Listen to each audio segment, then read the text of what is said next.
it's supposed to issue eventually in the 4th of June. But you haven't heard. Good evening, good evening. First question is, what time does the 5 o'clock meeting start? Yeah, amen. I'm Jim Ross. This was originally scheduled for 4:45, and because the room it was scheduled in was occupied until 4:30 with a lot of material and a lot of people, we decided to move it to 5 o'clock, and then we decided it goes for 2 hours. We will have no break. We have panelists who are knowledgeable of the death of Vince Foster. This is the 3rd time that this panel has been presented in conjunction with Surveillance Expo. It's being presented in the hope that we can develop information and spread real information. Not opinion, but real information, and point it out to the people who have come forward to attend. I am not super knowledgeable of this, but the people around me are. So what I'm going to do is to introduce overall the panel and ask each person as he stands up to give a little bit of his background and his presentation. Dave Martin on my left. Let's see, what did Dave say? Foremost political poet in America. Okay, he'll give us some poems from time to time. Mike Isikoff has joined us. He has agreed to come in here to discuss from the point of view of a journalist who has covered this material. Ruddy has covered it. He's probably been the journalist who spent more time covering this material. Irvine of Accuracy in Media, who has a reputation countrywide for calling journalists to task for not being accurate. Hugh Sprunt has done a tremendous amount of work in correlating the various reports that have been made public regarding the death of Vince Foster. His work has been, it's voluminous, and his recall of the detail is awesome. And at the far end is Pat Knowlton. Pat has a unique position. He was involved. He is a witness. He'll describe for you what happened to him and how it happened and how he was dealt with. Before I pass this microphone over to Dave Knowlton for the beginning, Dave Martin for the beginning, I'd like to ask Reed to say something about our friend Mike here, if you would, please. Excuse me. I just wanted to say, Mike is, you probably know, is with Newsweek magazine, correspondent for Newsweek. And the reason he's at Newsweek is because he was assigned by the Washington Post to do a story on Paula Jones. You all remember Paula Jones? The Paula Jones attorneys gave the Washington Post exclusive access to her and her friends and so on for after she gave her press conference in Washington. And Mike was the lead reporter on that case. I think about 6 weeks, maybe a month, he had investigated, he and his colleagues investigated the stories. They felt they had a story. They felt that Paula Jones was credible, and they'd had it ready to go. I hope I'm getting this right, Mike, but the editors didn't want to run the story. And Mike felt strongly about it. He felt it should be run, the point where he actually got into a fight with the editors. And I mean a fight. I understand. I wasn't there, but that's what was reported at the time. And the result was that he did not succeed in getting him to run the story then. They eventually ran it later, just before Paula filed her lawsuit. But I thought it demonstrated Mike's integrity and his courage. And as a result of that, that's why he's now not at the Washington Post, but is with Newsweek, I believe. I hope that's not right.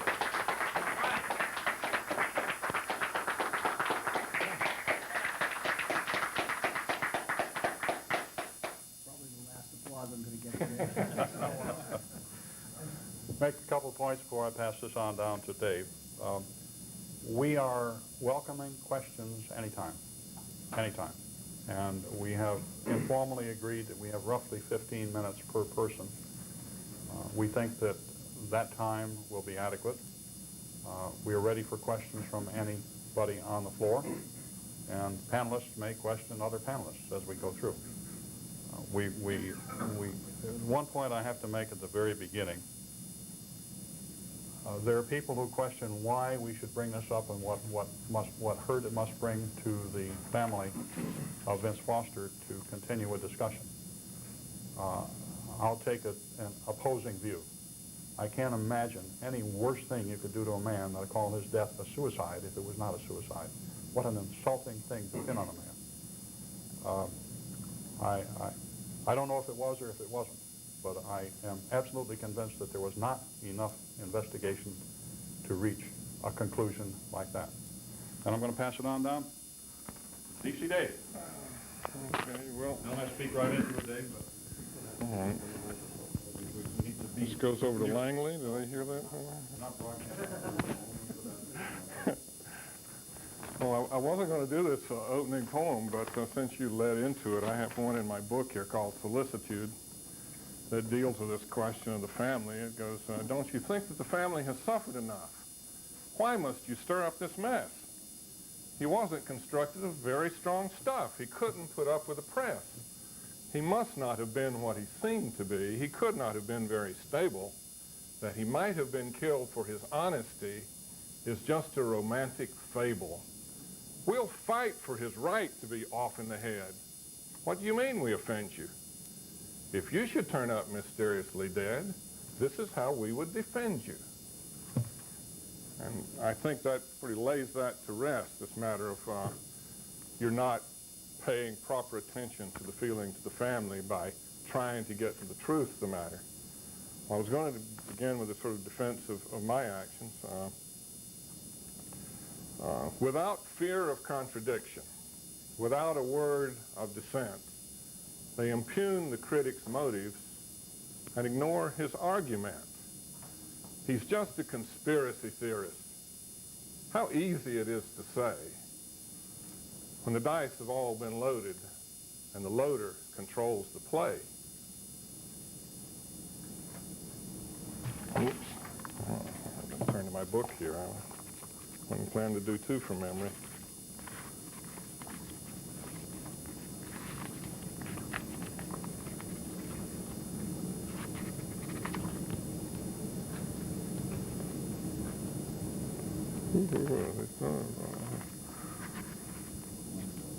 Oh, yes. Oh, yes. Don't think of writing a letter as much as you might resent it. They'd have to value the truth before they'd ever print it. There might come a better time, but now is not the hour. Our press is not for shedding light. It's just for wielding power. And about that writing letters, I write prose as well as poetry. I've had some success in writing letters, but not nearly as much as I would like, and I think I speak for a lot of citizens. It's hard for me to believe that there haven't been other people who shared my skepticism and have written letters to the editor. I've got a collection here of 4 to the Washington Times. I didn't bother with the Washington Post expressing my skepticism because I was certain that the Post, I've had experience in other areas with the Post, and I was certain that they wouldn't print it. This is my most recent unprinted letter to the Washington Times. May 22nd, 1996. Dear Editor, why should you expect the public to read and take seriously the pages of your newspaper when, in a matter of utmost importance to the country, your editorial page people apparently do not? In the May 22nd issue, editorial page editor Todd Lindbergh says, quote, within a quote here ruining people is considered sport. Vince Foster famously wrote before his own suicide. The editorial on Whitewater the same day also refers twice to Foster's suicide.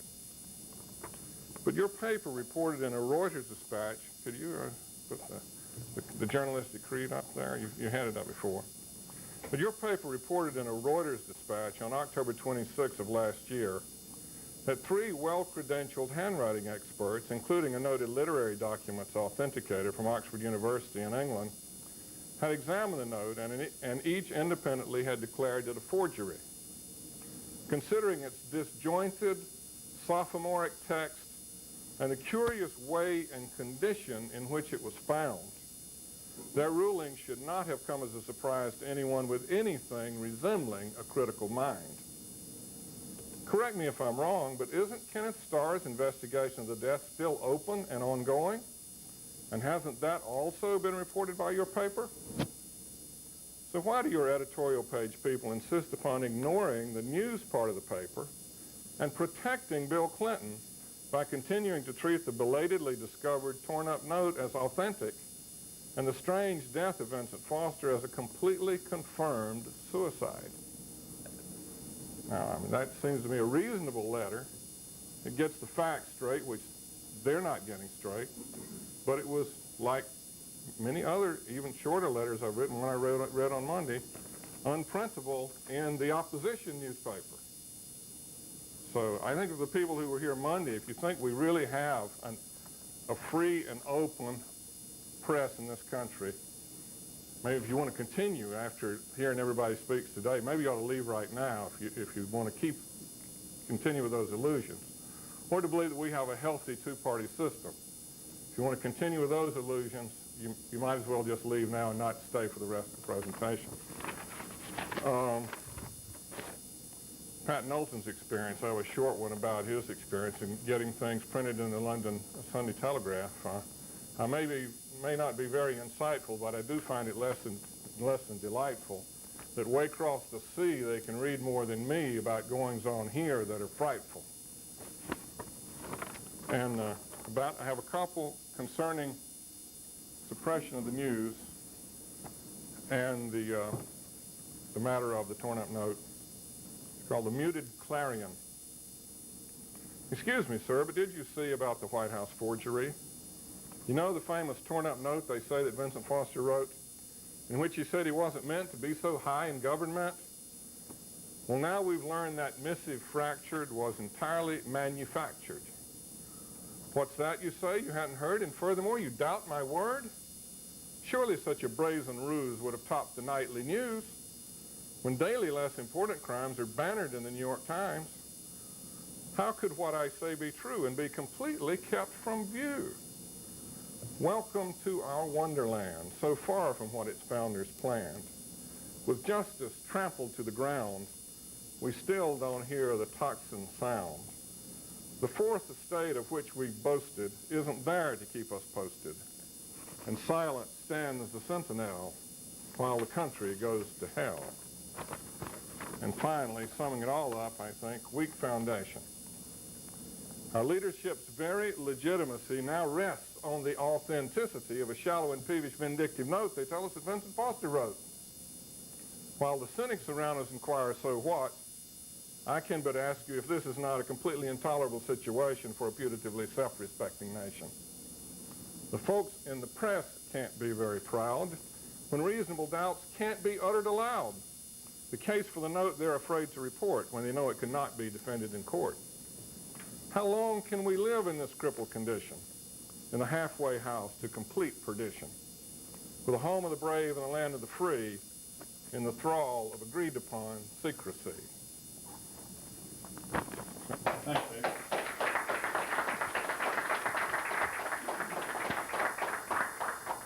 Mike, you're not tied to the podium, you're not tied to the chair, you can go anywhere you want. This is, you take this to record for that. Put this, where do I put this? Okay.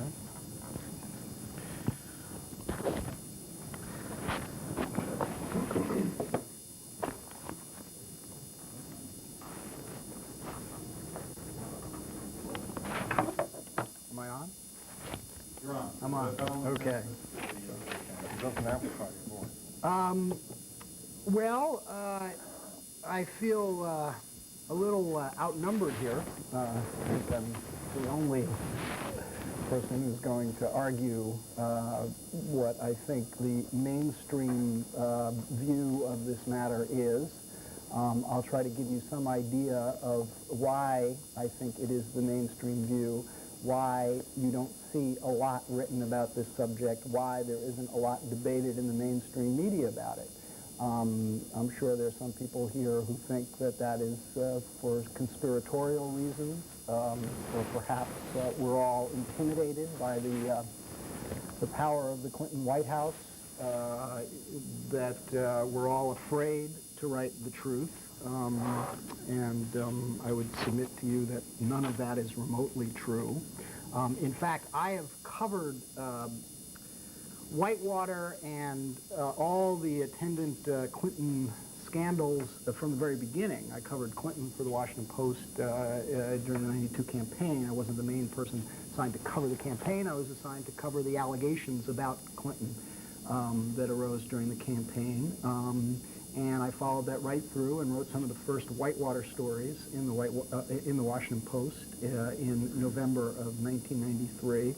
I covered the White House Travel Office matter when that broke in May of '93, and all the investigations and congressional hearings that have ensued ever since. And I would like to make this point just to start out. On almost all of these matters, there is almost no agreement about what happened. There is no agreement on what Clinton's role in Whitewater was, what Hillary's role in the firing of the travel office workers are, and all the other attendant Clinton scandals. But there is one matter that the Clinton White House, the New York Times, the Washington Times, the Wall Street Journal editorial page, the American Spectator, Senator Al D'Amato, Congressman William Klinger, Robert Fisk, and from all signs, Kenneth Starr agree on. And they all agree on this, that Vince Foster killed himself in Fort Morrissey Park. Now, there's a reason that all these people, and almost all of the ones I named, would be classified as enemies of the Clinton White House, would be classified as people who want to do everything they can to embarrass Bill Clinton and bring about his defeat, who have written articles all over the map about all sorts of allegations of wrongdoing by the Clinton White House, and some of them pretty far out stuff. Some of them I buy, some of them I don't. But I have to stand with all these people, as well as the rest of the mainstream media, in concurrence that the overwhelming body of evidence is that Vince Foster killed himself in Fort Morrissey Park. And that all the arguments that have been brought forth, all the writings of Chris Ruddy and everybody else at this table, while I will not say that they don't raise some interesting questions, because I think that there are interesting questions there, but in the end of the day, one has to make judgments. One has to step back and look at the forest from the trees. I've covered law enforcement matters for almost 20 years. And I can tell you, I have never covered a criminal case in which everything meshes perfectly. I have never covered a criminal case in which there aren't anomalies, in which there aren't inconsistent statements, in which there aren't a few things that just don't add up. That always happens. And I have never encountered a crime or an incident that is put under enough of microscopic scrutiny where you don't find things that just don't quite mesh. But what you have to do is take a step back and look at the things that you can establish, look at the things that are problematic, and then make some judgments. And I just submit to you that if somebody calmly and rationally goes through what's out there, what's been established to date, what we know as opposed to what is speculative, the overwhelming majority of people will come to the conclusion that the overwhelming majority of the media has come to, and everybody who has investigated this in any official capacity has come to that conclusion.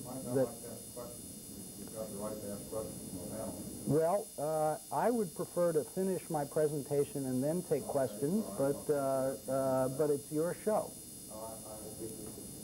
All right, go ahead and finish. Okay. Let me just go through, and again, I do want to say there are anomalies here, and I don't know why I'm talking to this, there's no microphone there. There are anomalies here, and I'll discuss some of them. I'll discuss some of the aspects of this case that I have found curious, on a few points, even troubling. But I think if you stack those up against what we know and what seems to me to be beyond dispute, I don't think this is a terribly close call.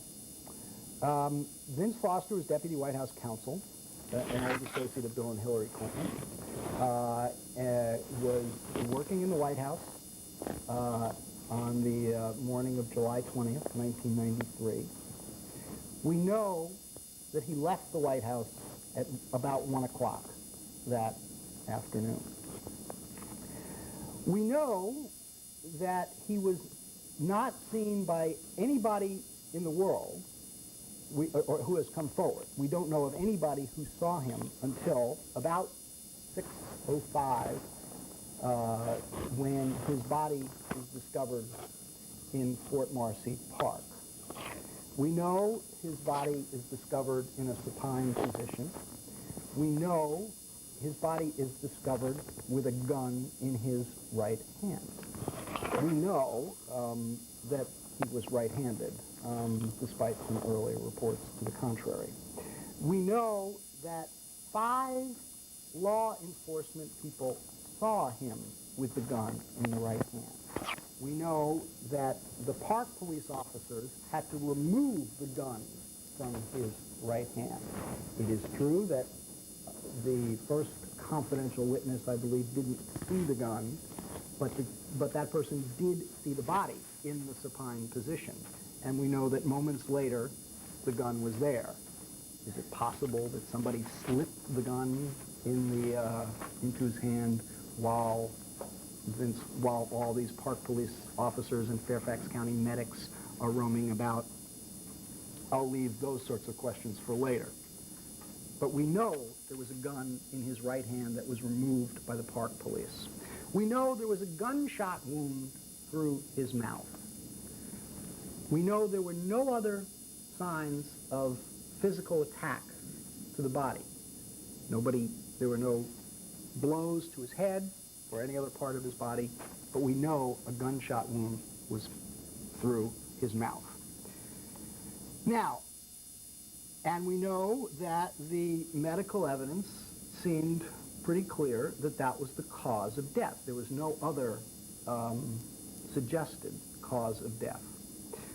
Now, I would suggest that in and of itself, those indisputed facts in and of themselves make a pretty persuasive case that Vince Foster killed himself in Fort Marcy Park. Of course, there is much more, but I'm just saying those are the raw facts, and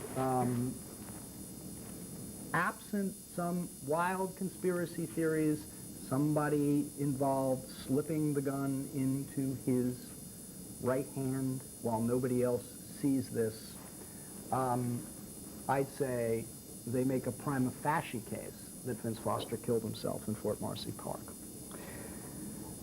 What else do we know? We know that Vince Foster was depressed.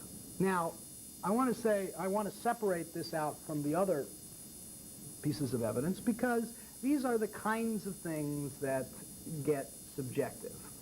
There are some days I'm depressed. There are some days probably all of you depressed. There are some days you're agitated. There are some days we're all in great moods.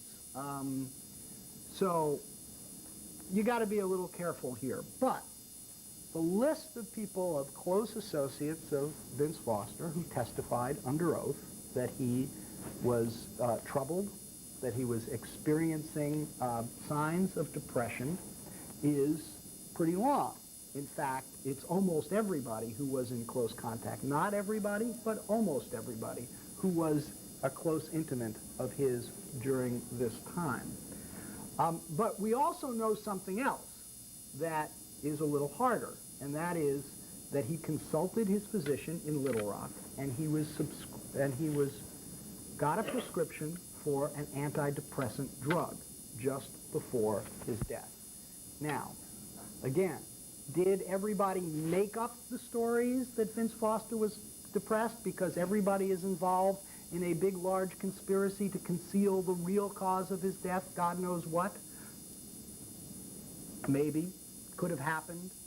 Did somebody then concoct the whole story and get the doctor involved to prescribe the medication falsely? Maybe. Could have happened. But we do know that these things happened. We do know that these people testified under oath that he was depressed, and we do know that he did receive this medication. Again, you got to keep looking at the long list, and then if you want to propose an alternative theory, you've got to explain all these things. I submit, as you go down the list, it gets pretty hard to do. Furthermore, we know. Let me make a few points about things that we don't know and we have no evidence of. We don't know today, and not a single person has come forward who has suggested there is a single person in the world who wanted Vince Foster dead. There's just nobody there. I've never seen it. I've never seen anybody propose it. I've never seen Chris in all his articles suggest there's somebody out there that wanted Vince Foster dead. We don't know of anybody, of any large, sinister criminal conspiracy that Vince Foster was involved in that would have led to his death. And we don't know of any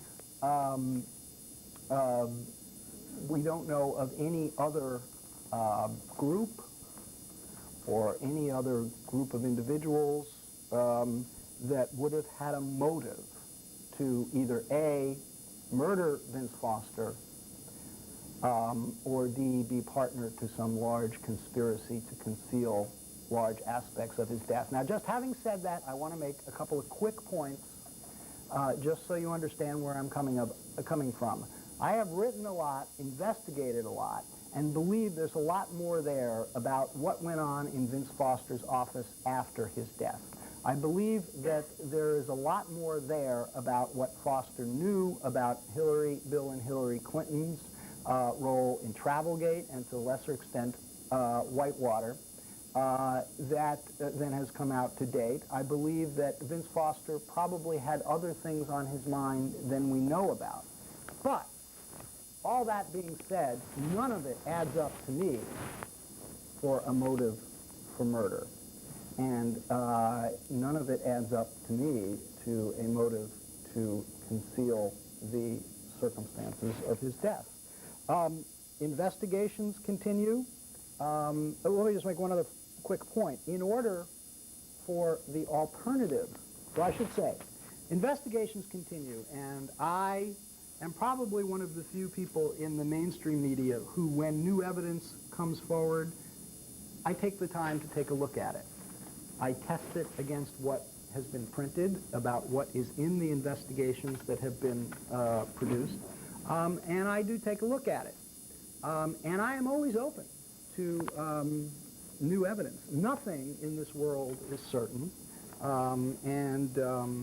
if dramatic new evidence were to come forward that suggested otherwise, that was hard evidence, that was not speculative, that could be sourced well, that could be proven, that could be checked out, I would look at it.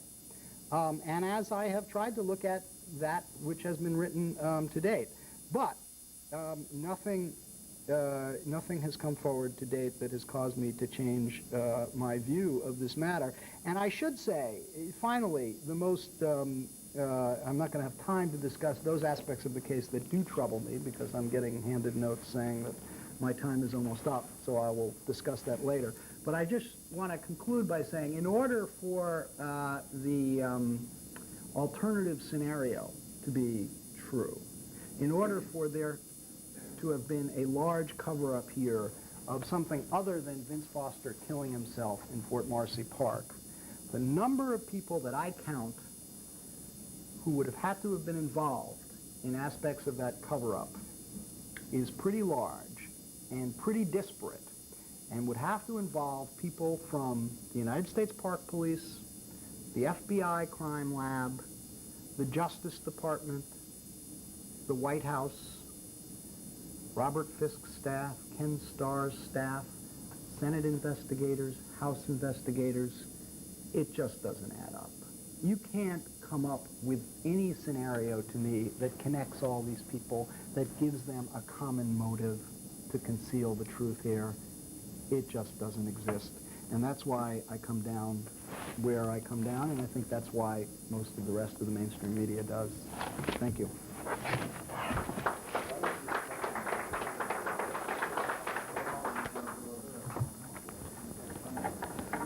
I'd like to thank Michael for coming, because I think, you know, a lot of people have been invited to come and defend the position that Foster committed suicide, and you were willing to come and make your presentation. I think that's very commendable. I did want to address three of the what you call the undisputed raw facts. Do you want me to stay here? You Or? left the White Yeah. House at 1 o'clock? Yeah. I checked with the White House myself. They said they don't have any cameras that tape vehicles leaving the White House. I don't know if that's true or not, but it's never been presented. No one actually ever saw him leave the campus. He was seen leaving his office. He was seen leaving his office, Okay. but he never left the White House. You said that was an undisputed fact. Right. It is disputable that he left the White House. All right, well, I meant that to say he left his office at 1 Well, o'clock. okay, well, that's- Okay, he was last seen at 1 o'clock. Yeah, so Okay. he didn't leave All the right. White House. Number two undisputed fact, he said that we know that the several Park police officers did not saw the gun in his right hand. Yes. There also were Park police officers that did not see a gun. I think there were Fairfax County medics who didn't see the gun, but I think all the Park Captain police... Cornshaw, the first on the scene, in Correct. his deposition, Correct. swore under oath that he did not see a gun. Right. in Foster County. So that undisputed fact. No, I think I made reference to that some of the people did not see the gun, but the Park Police, John Rolla saw the gun, Firstall saw the gun, Some also did. right, but, and the gun, and Simonella removed the gun from his hand, Some saw a 45 automatic as well, as a 38. So there is Right. some dispute about the gun. Right. You said, was it possible it could have been switched? Well, with all that testimony, who knows? And finally, you said there was no sign of a struggle. That's right. And there was, according to some of the paramedics at the scene, there were extra additional bullet wounds on Foster's head. Some said they saw a bullet wound on his neck, small caliber, and that was also testified in depositions under oath. So these are hardly undisputed raw facts. They are disputable. Well, okay. No, well, all right. We can get bogged down in the minutiae here, but I can give you a... Can I ask? Yeah, go ahead.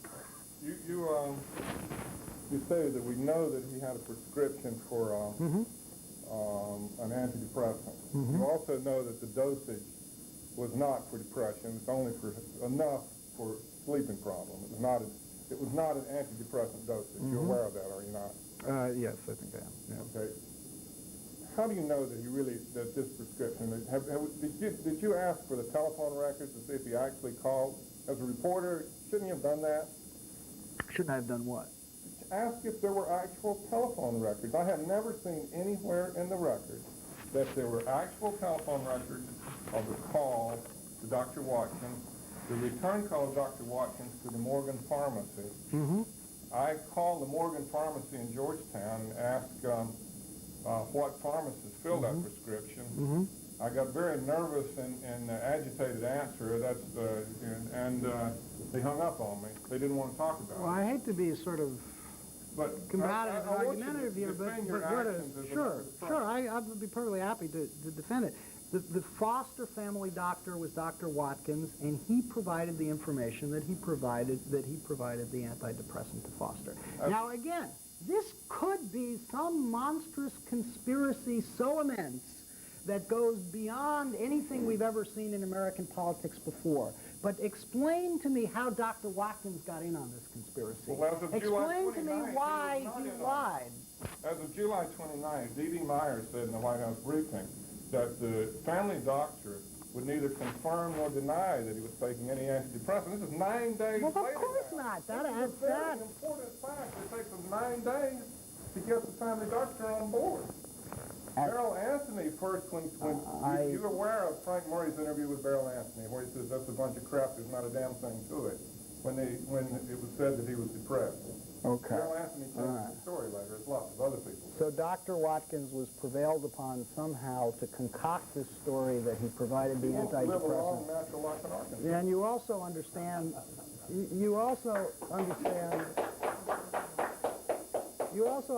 that the medical examiner's report found traces of the drug in his body. But the You initial understand that? autopsy toxicologist did not. Now this, the Okay. second one. So now we this have- report, these so- are the same people in the FBI lab who said they excavated to a depth of 18 inches behind Foster Pier in the ground. I went out and looked at the ground. Nobody's up there. You know what I'm going to do as this discussion, let me just finish with one point at 5 seconds. I'm going to start keeping a list of all, of all the people who had to have been in on the conspiracy for this conspiracy to have taken place. And right now, I mean, this is just the beginning, but Larry Watkins, the doctor... Oh, all right. Well, Put the Washington Post in there while you're at it. okay. The Washington Post, Larry Watkins, the doctor, and by the end of the day, we'll pick up the list of all the people who would have had to have lied. Please let me have a minute, okay, before you get down. I thought you were chasing me off. No, not at all. I have to point out that I invited over 400 newsmen to come here. This is the only one who's come forward. So I give him great marks.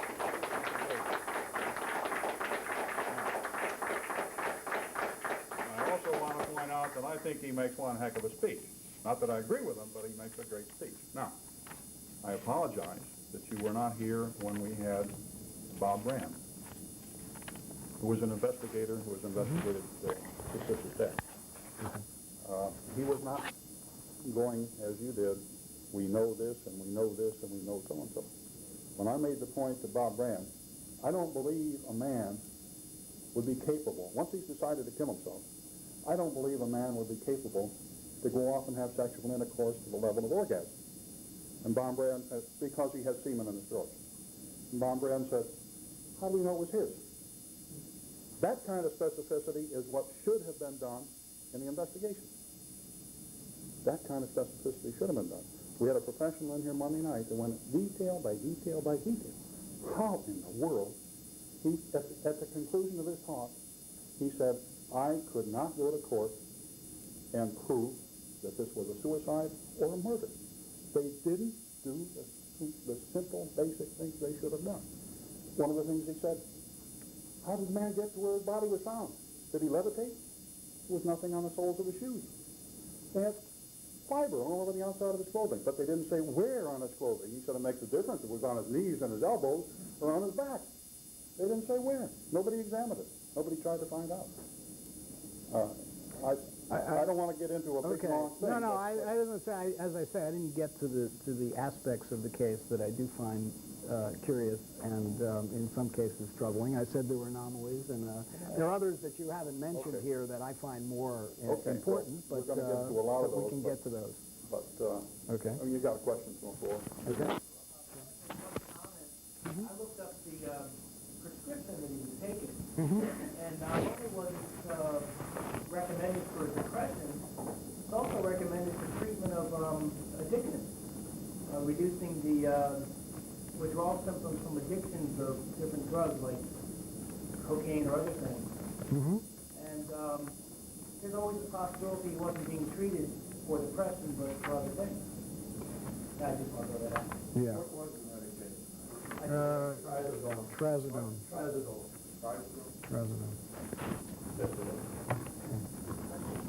Sure. Is it possible, you're talking about all the different people that are involved in this, is possible for the President of the United States to write an executive order that's secret that would cover members of Congress, that would say that they would agree to it? No, not that would cover members of Congress.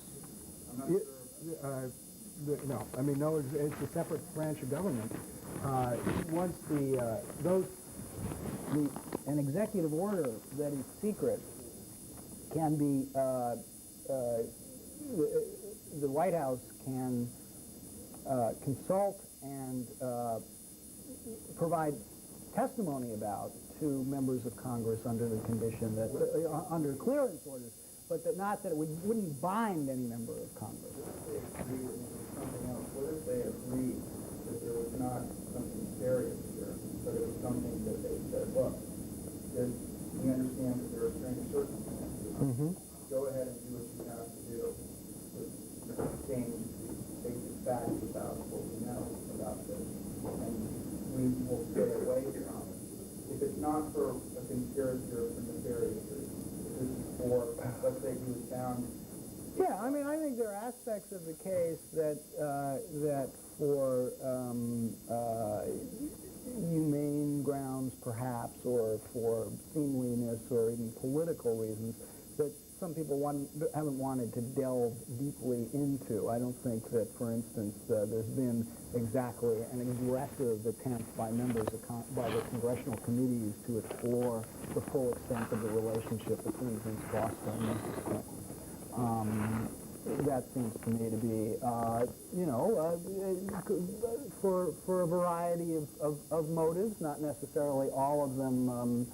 I mean, it's certainly understandable to me that that Congress wouldn't want to explore that aspect of it. I don't know that at all touches on the actual circumstances of his death. It may have touched on his state of mind prior to his death and what was depressing him, but that's a whole other part of it. The issue here is, did he kill himself in Fort Marcy Park? We're not going to get out here for a morning unless we find ourselves to a of fact rather than, I don't mean to be critical, but let's not have conjecture what might have or whatever. Chris Ruddy is next up, and we have had a meeting earlier in which we said that this will be a seminar type presentation with questions among panel members, two panel members, and during the discussion. And was I wrong? Did we agree to that? I agree to it. We agreed to it, but on the other hand, we're about to run out of time. We barely got started. Okay, starting with Chris. You're on. Well, I want to thank Jim for inviting me and the other panelists for coming, and all of you, because I think this is a very important subject. When I was told I had a mobile mic, I told Jim that I wanted to pull an Elizabeth Dole and go running through the audience. I'd actually like to take you to Fort Marcy, because I think seeing oftentimes is believing, and there's a lot that could be seen there that I think would change a lot of people's minds. It would have been nice, in fact, if one of the things that I was so surprised about was that many of the reporters that were covering this case or reported on the initial death never visited Fort Marcy Park. They said Foster died overlooking the Potomac River. Well, you know, you can't see the Potomac River from Fort Marcy. In fact, there's a housing division that separates it. I want to talk a little bit about the recent developments in Arkansas. Not that they directly relate about the death, or that I have proof they directly relate about the death of Vince Foster, but I think they give insight into the investigations and what's going on. As you know, yesterday, Susan McDougal was sentenced to 2 years in prison. She was a key member of a bank conspiracy fraud to defraud all of us, the taxpayers of the United States. The day before, Jim Guy Tucker was essentially put out on parole for 4 years. He walked, not even a slap on the wrist. And James McDougal has agreed to plea bargain. We'll see what happens after these elections. What has happened here is that all of the key players in this bank fraud are basically all of the key players so far in what's come to known as Whitewater are walking, or essentially getting off the hook. Webster Hubble, who agreed to do a plea bargain, reneged on his agreement. Even Starr admitted that. has had no punitive actions taken against him. He's serving 21 months in prison right now. Jim Guy Tucker, who was a major player, he's off the hook. Jim McDougal, we don't know the status of that. But remember, David Hale, who is the guy that fully cooperated with the federal government, with Starr and Fisk, is serving 28 months in prison. They keep on saying in the news that Susan McDougal has gotten the harshest sentence. The harshest sentence went to the guy who was cooperating. Well, what message does this send? What message does this send? What message does the Tucker parole send to Jim McDougal? That there's more to not cooperating, and if you cooperate against the Clintons, you're going to pay a very heavy price. And I think that impacts Foster's case because a lot of them could tell us more about Vince Foster. I think also people need a perspective of the Whitewater matter. Where does Whitewater begin? How does Vince Foster play into Whitewater? Well, I think the real heart of all of these scandals, even Travelgate, now they say Filegate, seems to keep on going back to Vince Foster. Whitewater begins as a scandal, and I looked this up when I was a reporter at the New York Post on the Nexus system we had.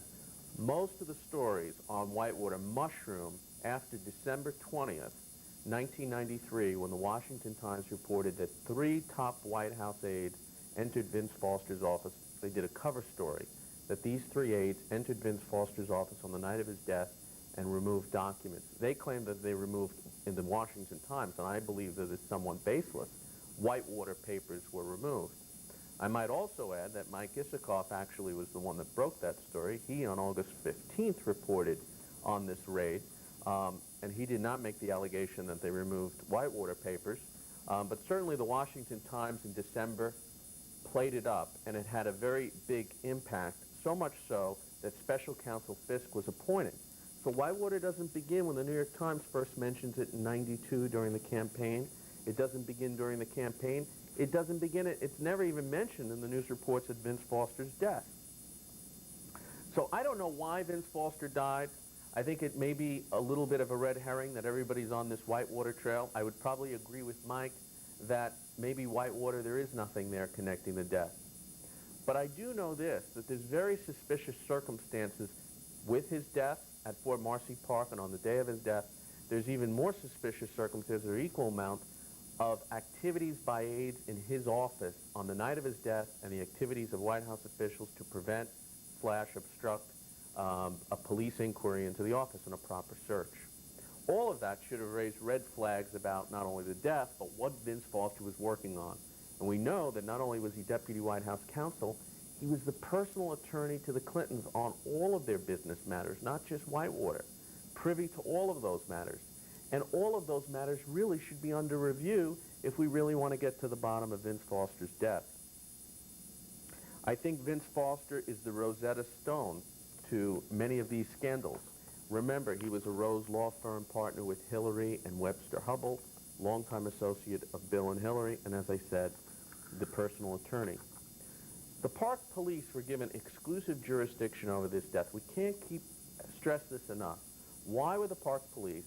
Many of them are good people, good men.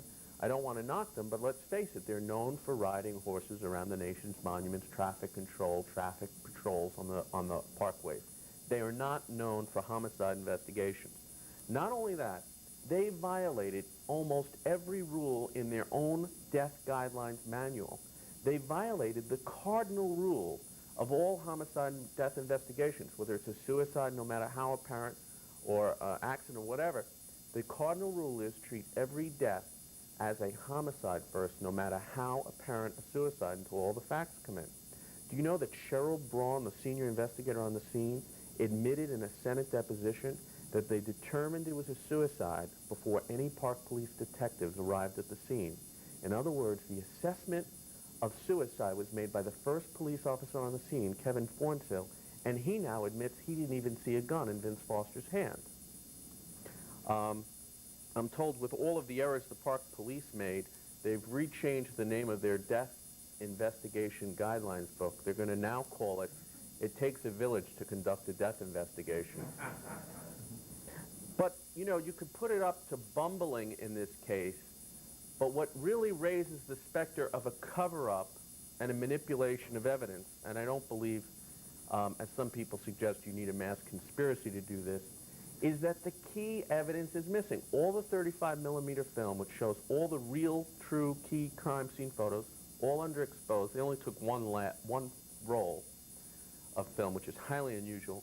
2/3 of the Polaroids that were taken have just disappeared. There's no explanation. Curiously, all the photos that are missing are photos containing disputed matters in the case, like where exactly was the body found in the park, how much blood was under the body. John Roller says he took a Polaroid, testified to this, of the blood on the ground. The blood that Mike Wallace says was there, the blood that Dr. Hout told me in a taped interview, the medical examiner he didn't see, it's missing. No explanation. The x-rays, of course, are missing, even though that's a matter of dispute about the exit wound. Corey Ashford, the paramedic who put Foster in the body bag, told me personally that he cradled Foster's head in his arms, didn't see blood, didn't see an exit wound, didn't get any blood on him. When he went back to the fire station, he classified the death as a homicide because it looked that way to him. How, if the officials say Foster blew the top back portion of his head, did no one see that exit wound, and did 20 people at the scene not see any blood on the vegetation above the head? There should have been, as one New York City detective said, a gory mess all above the head. The number of inconsistencies defy probability. I agree that freak things happen, but consider a second just the issue of the gun found in Vince Foster's hand. Here you have a gun that clearly all the evidence shows he did not own, found in his hand. Well, the gun shouldn't have been in the hand first place after the recoil of the explosion. So the police find this antique revolver with 2 serial numbers on it. Mrs. Foster has said it was not the silver gun she remembered Vince Foster owning. The children have said it wasn't their father's gun. The police have tried to skirt the issue, saying, well, we think it was inherited from his father. Well, Foster's nephew, Lee Foster Bowman, has stated several times explicitly, including to the FBI, this was not a gun in his grandfather's gun collection. They were all store-bought. So where did the gun come from? Well, you would maybe find other links there that could diminish that lack of ownership, like fingerprints, but none were found. They say that Foster placed the gun deep against the back of his mouth, yet no blood or blowback was found on the gun's barrel, seen visibly on the gun. And when you have a contact gunshot wound like that, you would typically find a lot of blood and blowback on the gun. They never found the fired bullet in several searches. There were only 2 bullets in the gun, no matching ammunition in either of Vince Foster's homes. No one heard the fired shot. Now, you could have explanations for each one of these things, but what's the probability that there's no linkage between any of the evidence and Vince Foster's death? And then, of course, there's the forensic evidence mentioned by Robert Fisk. He said, Foster killed himself because we found gunpowder residue on his left and right hands, right here on the index finger, on both hands. Now, this is in the report. It's also in the FBI report that the only place that those gunpowder stains or soot marks could have come from was the front of the gun. In other words, he would have had to have wrapped both hands up in the front of the gun to fire it, neither hand on the gun's grip. And I've talked to 7 leading experts, including Dr. Vincent DeMeo from San Antonio. He says it is completely inconsistent with suicide. And that is just the gun. I haven't detailed all the other things that have sort of come up in the previous discussions in the matter. Perhaps I think the most enlightening part of this, there's one level, there's all the inconsistencies, there's the question of corruption involving the Clintons, there's all sorts of speculation about Vince Foster. That's all on one side, but the other side is the handling of this case by the authorities that the people of this country have vested with the power to do this, to protect all our rights. William Sessions was fired the day before Vince Foster's death. He has charged that that investigation was compromised because of his firing, that the FBI played a compromised role into the death. Some people have chalked this up to sour grapes on Sessions, that Sessions was just issuing some sour grapes. Well, the truth of the matter is that if you look at how the FBI handled the case when they later come in, I think it gives tremendous weight to what Judge Sessions said.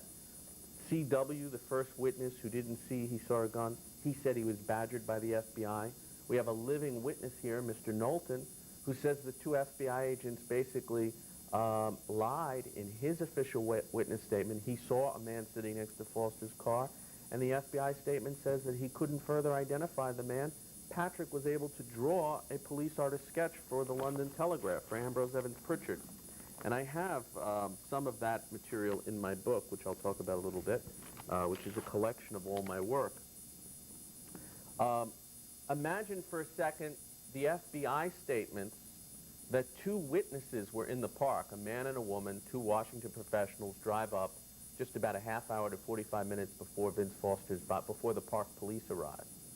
And what do the witnesses tell the FBI? I mean, this is in black and white. They say as they drive up, they see a man, possibly bare-chested, sitting in Foster's Honda. It's the only car in the lot, they say, a brownish Honda.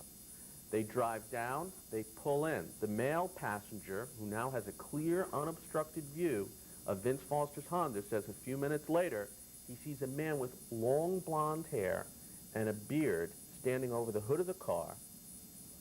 And it wasn't Vince Foster standing over the hood of the car. You know what Fisk said in his official report on those FBI statements? He said that the couple came into the park and did not observe anything unusual.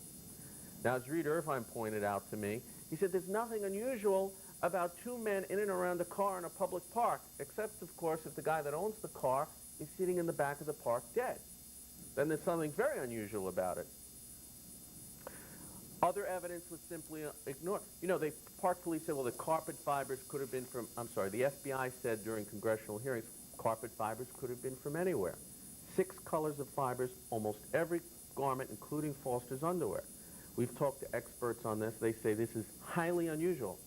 And they say, in fact, they point out, in fact, that why does the FBI even conduct the test if they said they could have been from anywhere? And if the FBI is not going to follow up on the evidence they find, why have an FBI? I mean, what was the purpose of the test in the first place? So to suggest that even some, the FBI, there's a lot of evidence there that has been put forward that they've just ignored or papered over in the official report. So it isn't necessarily that the whole FBI crime lab was working to undermine this case or to manipulate it, but that in fact, just a select few of people could have had a very passive disinterest in getting to the truth. I think also when people suggest that no one has argued against it or no official has come forward, well, sure. Miguel Rodriguez, who was the lead prosecutor in Vince Foster's death for Ken Starr, resigned. I've reported on numerous occasions the facts and the circumstances he resigned, that he felt he was thwarted in conducting an investigation, that he was thwarted by his superior, Ken Starr's deputy, Mark Toohey. And interestingly, I just reported that Mark Toohey left Starr's staff last year and joined the firm in Washington that represents the Rose law firm and all their whitewater dealings before Starr's office. I reported just recently that Ken Starr's tried to close the case. Who does he hire? Dr. Henry Lee, the O.J. Simpson defense expert, who the head of the FBI crime lab told me is a hired gun, John Hicks, the former assistant director, and he hired Dr. Brian Blackburn, the medical examiner from San Diego. Well, it sounds great. Guy from San Diego, very objective. Turns out, Dr. Blackburn is the best friend, social friend of the lead pathologist who concluded the case for Robert Fisk. Turns out that Dr. Blackburn worked for 10 years for Fisk's lead pathologist when they were in the D.C. medical examiner's office. And that Dr. Blackburn, a very nice gentleman, admitted to me that he has worked closely with the park police over the years. Are these the type of independent experts that you want to bring into a case to close it and to give the public a full airing of all the discrepancies? To suggest that everybody in the world is against this and anyone that believes there's questions or anomalies is a nut or conspiracist, I think is somewhat unfair.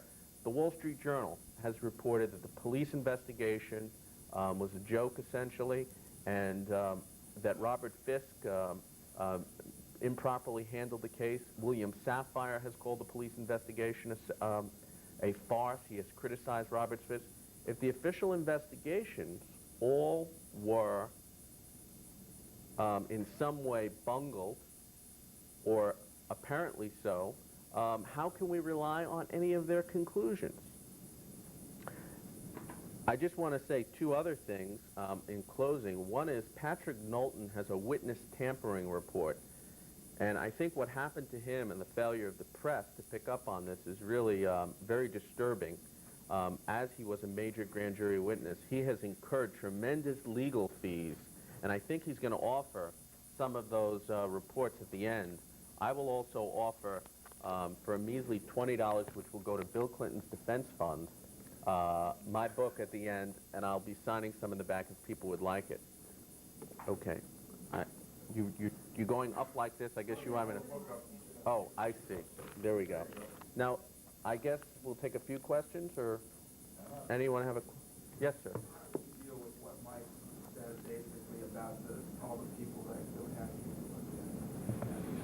cover up. Well, I like the word complicit, because complicit means that you comply. Conspiracy implies that you're active in perpetrating the crime. I don't know how many people committed, if there was a crime, in either Vince Foster's death or the cover-up that took place. But if Mike is drawing up lists of names of people, he should start with some other stories. Take, for example, the Holocaust.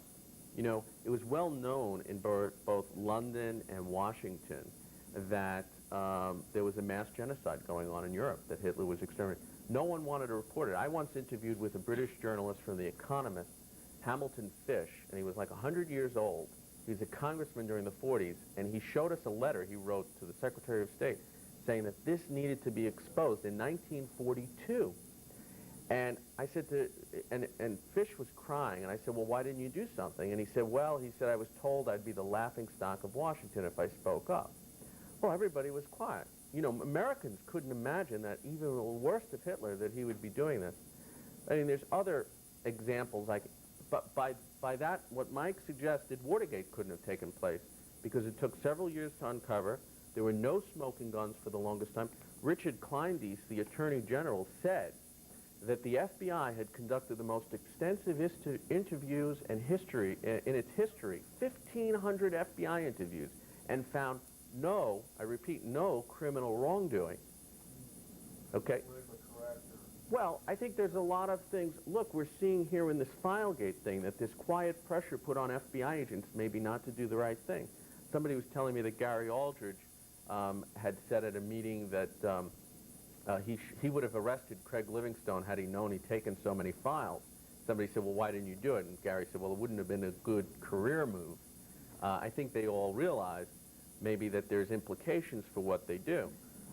I could tell you other stories that are similar to that, but I think that answers the point. Any other questions? Yes, Neil. Chris, since you brought it up, I want to correct that remark about Gary. What Gary said was, I would have gone down there and put handcuffs on him if I knew he had the files. Gary and his partner were not aware that they had the files. Then after the meeting, This is the gentleman that told me that after the meeting, Gary Aldridge was asked, well, then why didn't you arrest Bernie Nussbaum when he went through Foster's office? He said they would have let him go from the Justice Department. He said, besides, it would have been a bad career move. Well, I think it was said in jest, and I should stress that. Right. The point is, even in jest, there's a certain amount of truth. And we know, look at Dennis Scalabrini just resigned because of how he was treated. And so I think that there's ample examples of pressure put on people not to do the right thing. So it's not a matter of everyone actively conspiring. It's just that people sitting back and not doing what they're supposed to do. And I think we've shown in different investigations that they're not actively pursuing the evidence. Yes? Just a quick point, technically. You hold your hands around a revolver. I don't know what gun is used. And the cylinder revolves and the gun is fired. Powder comes out between the cylinder and the barrel, and you can't get powder in. Right. I just want you to know that technically. Well, here again, okay, when you're saying when you're holding it in the normal straight-on fashion, I have diagrams of this with actual photos done by one of the leading experts in the country on how the gun was held, okay? If you fire a gun and your hands are around that gun, you'll get some minute traces of powder. What we're talking about here is heavy deposits, burns, they call them. And you're only going to get those if the gun the hands are up by the barrel, by the front cylinder gap, which you know what that means. Yes, sir. Is there any pressure at all on Henry Lee completing his studies, his report? Well, I believe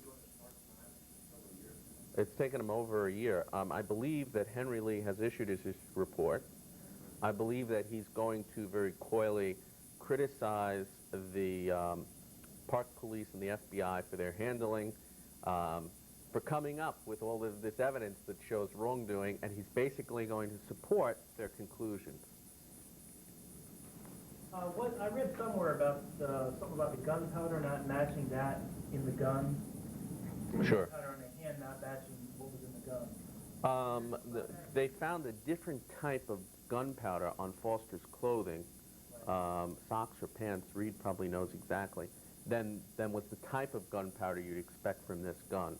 The police said that came from a open vent and that some powder from another laboratory in their own complex blew. I mean, they had an excuse for everything, you know. They had, get this, 4 Park Police technicians at the autopsy, and they did an outrageous thing. They took all of Foster's clothing, bloodied items that were still wet. This is what they claim they did.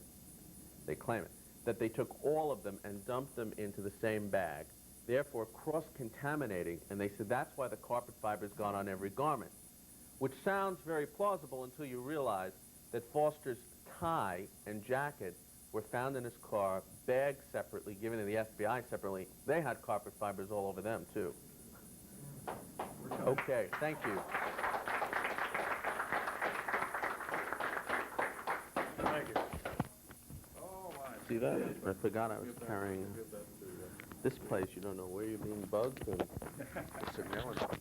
Thank you. Appreciate that. Reed, here you go. Thank you.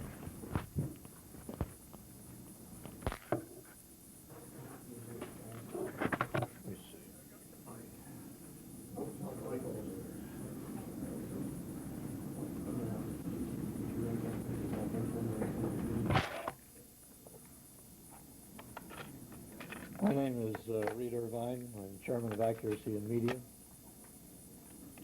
And do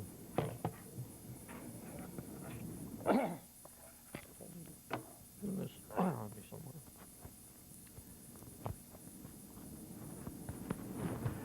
We at Accuracy in Media have written a lot about the Foster case. We've done some investigating. I want to tell you that, Michael, you said that all of the media agree that this is an open and shut case. It isn't even a close call. You named a couple of publications that incorrectly. The American Spectator has published an article by Evans Pritchard on the indicating the suspicions about the Foster death. The Wall Street Journal editorial editor, Bob Bartley, and Michael Morrison are both very suspicious of the case, among others. But let me talk about the New York Times. The New York Times, Dean Baquet, who's now national editor of the New York Times, told me after he had looked over material that I provided him with in the fall of 1994, before much of the evidence became available. Has anybody got the green books here today? Anybody bring his green books along? They were here Monday. We have 2,672 pages of documents that have come out about the Foster case, courtesy of the Democrats who headed the Senate Banking Committee and had an investigation. And those only came out and became available a year ago. A massive evidence on which those of us who are serious students of the case have relied for our information. Michael, have you ever read them? Yes. You have them? Yes. You've gone all through them? We'll give you a quiz after. The fact is that Steve Labaton of the New York Times, who is in charge of investigating Whitewater matters, he didn't even know they existed a year ago. Pete Yost of the AP, didn't see him. I lent both of them copies. There are case after case of people that have simply not done their homework on this case. Marilyn Thompson of the, well, I can talk about the New York Times, Dean Baquet, now national editor, told me after he went over the rather relatively scarce material that we had in 1994 after the Fisk report came up, said, you've certainly raised some interesting questions and important questions. He said, but the New York Times has limited resources. And the reason we can't investigate this case, because we have to be fairly sure if we go into something that we're going to come up with answers. And it's my feeling that we're just going to find more unanswered questions in this case. So we're not going to do anything about it. Now, this year we ran ads in the Washington Post. We ran 4 ads in the New York Times, excuse me, laying out simple, elementary, basic facts in the Foster case. The New York Times did not dispute a single fact in any of these ads. Michael, not a single fact. I pressed Mr. Sulzberger, the chairman and CEO of the Times, to explain why, if you don't dispute any of these facts, why don't you print them as news? And he said, oh, well, I'll try to ask the editors. I'll find out. He came back with this answer. And this is virtually a verbatim quote. He said that the editors tell me that they don't think it would be appropriate to charge the President of the United States with involvement in anything as heinous as this without very substantial evidence. I said, Punch, we did not ask you to charge the New York Times with anything. All we asked you to do is report the facts. Now, if your editors think that the facts point to a guilty finger at the President of the United States, and that he might be guilty of involvement in a heinous crime, is that a reason for not reporting the facts? Michael, I ask you, as a journalist, is that a good reason for not reporting the facts? Because it might implicate the President? What do you say then? Why hasn't the Newsweek, why hasn't the Washington Post reported the facts? These simple facts. Let me tell you what some of the facts are, Michael.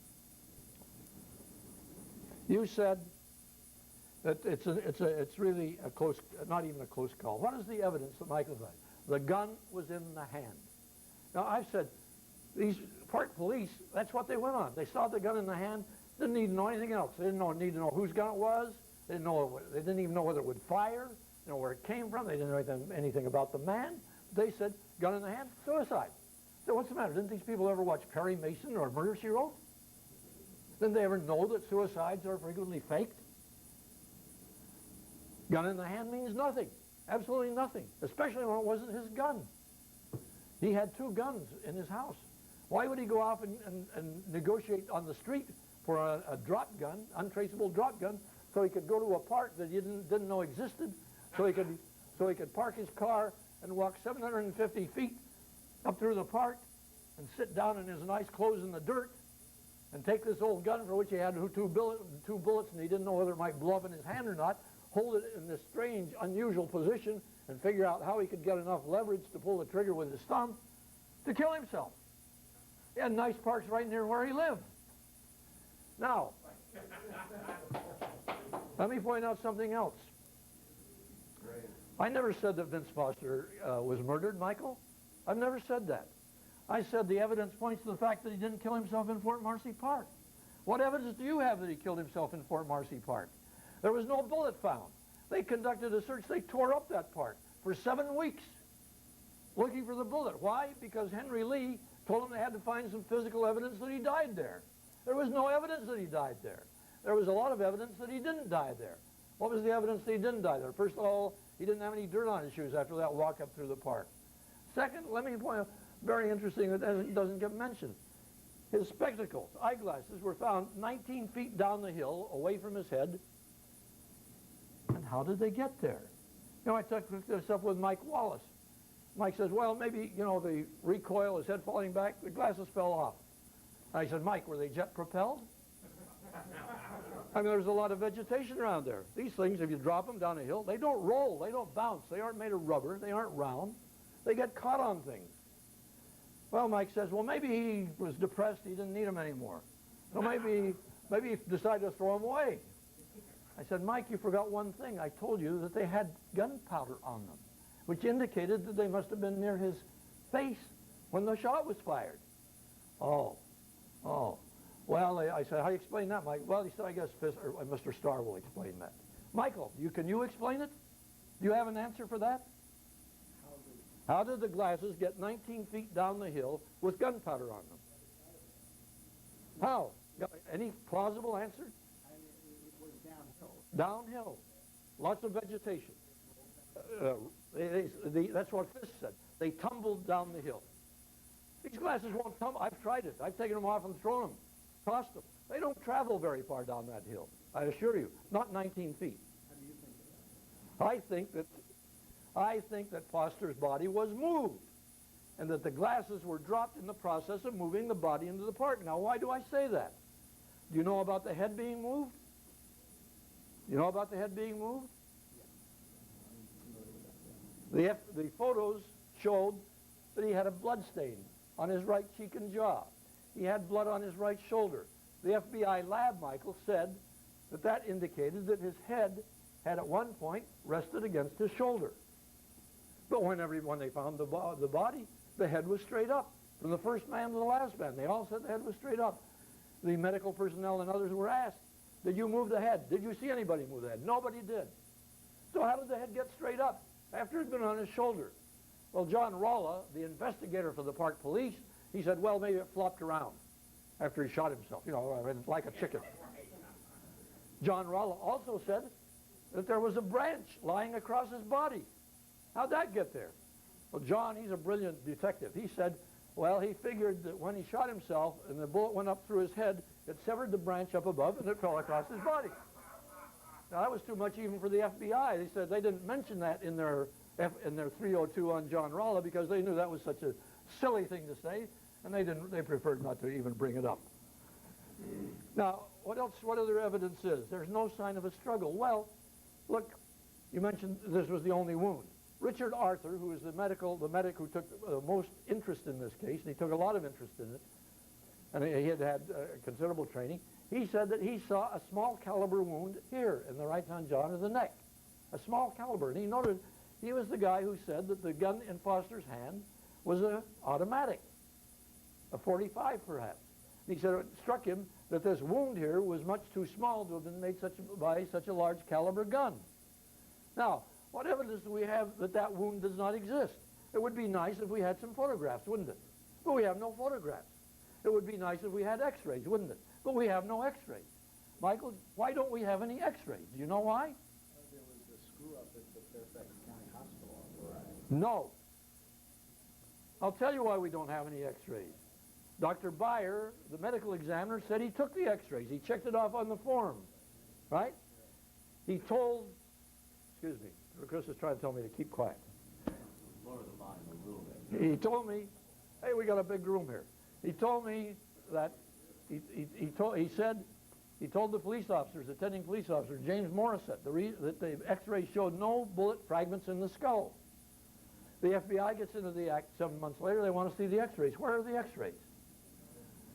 Well, they don't have any x-rays. Well, Dr. Beyer, why don't you have any x-rays? He said, well, I didn't take any. Oh, well, why didn't you take any?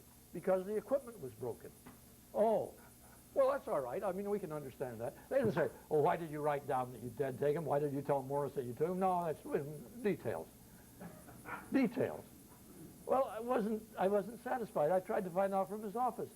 When was the machine repaired? When was it broken? When was it repaired? I couldn't get an answer.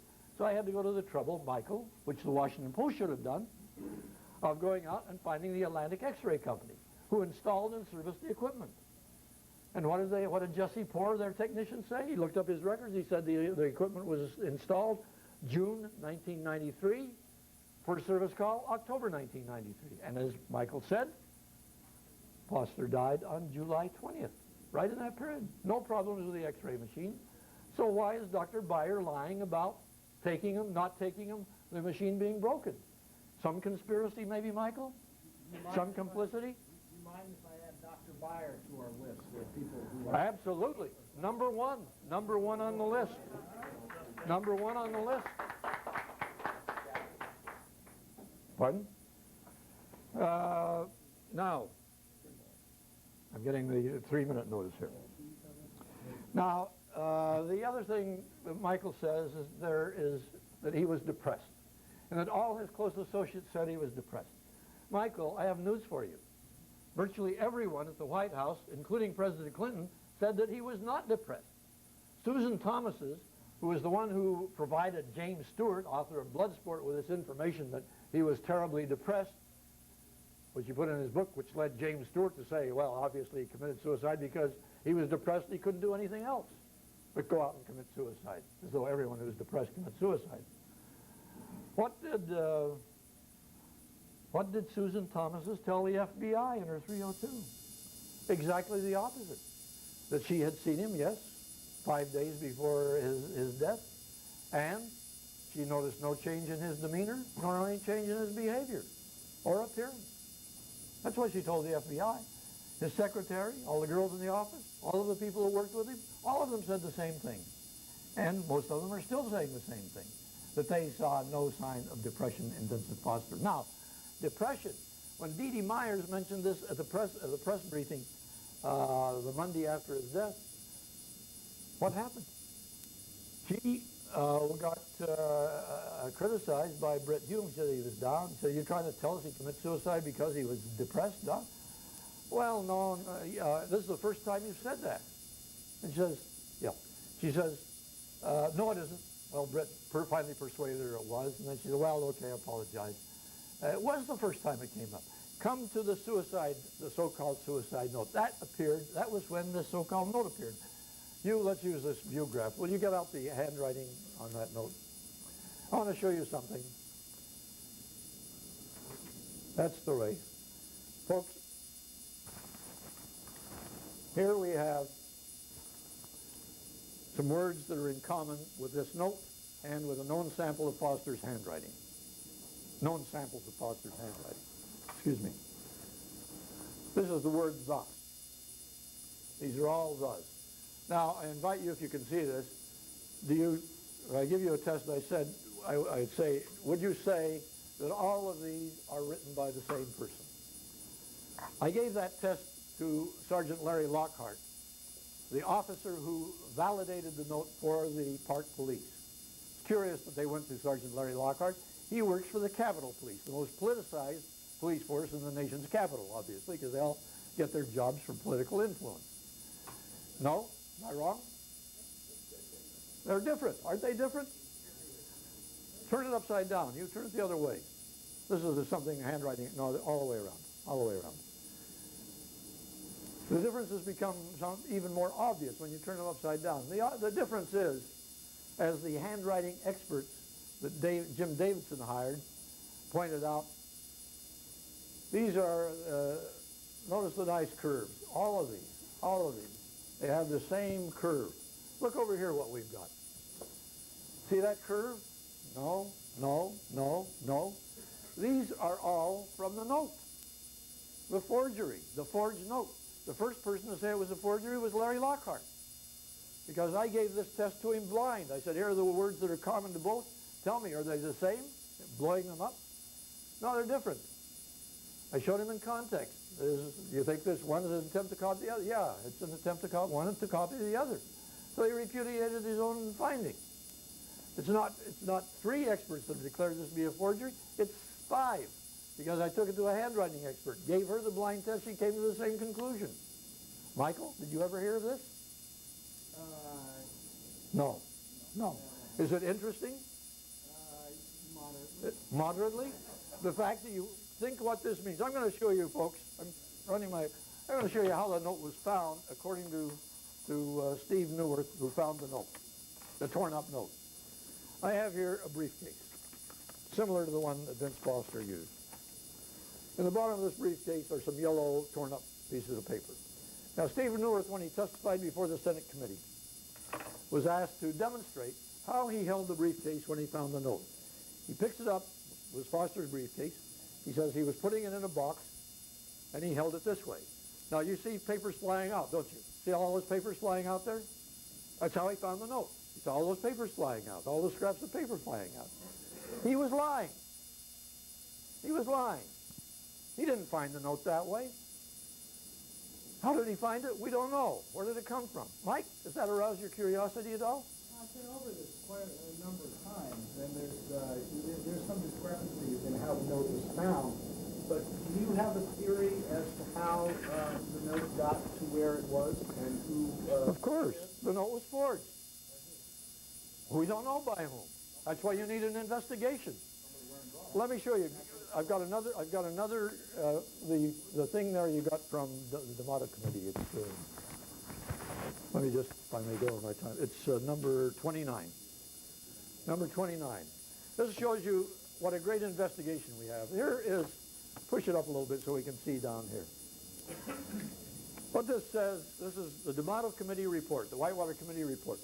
It has been reported, however, that a panel of experts, including forensic authority from Oxford University, concluded the note was not in Mr. Foster's hand, not written by him. See Ruddy, etc. Pittsburgh Tribune Review. Get this.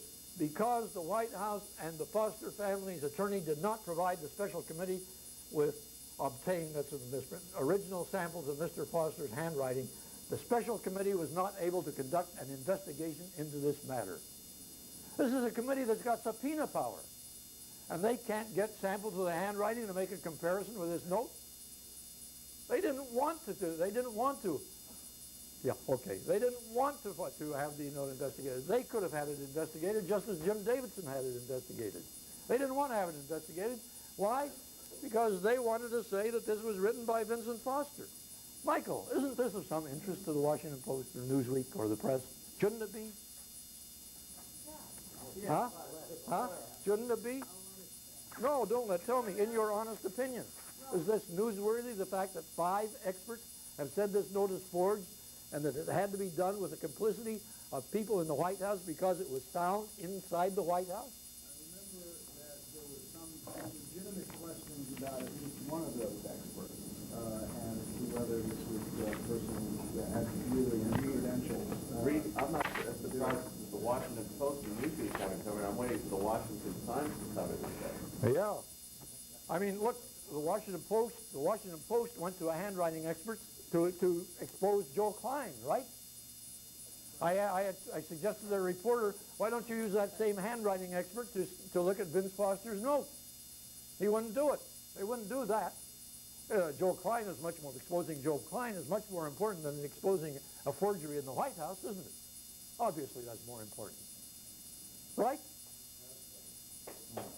Thank you.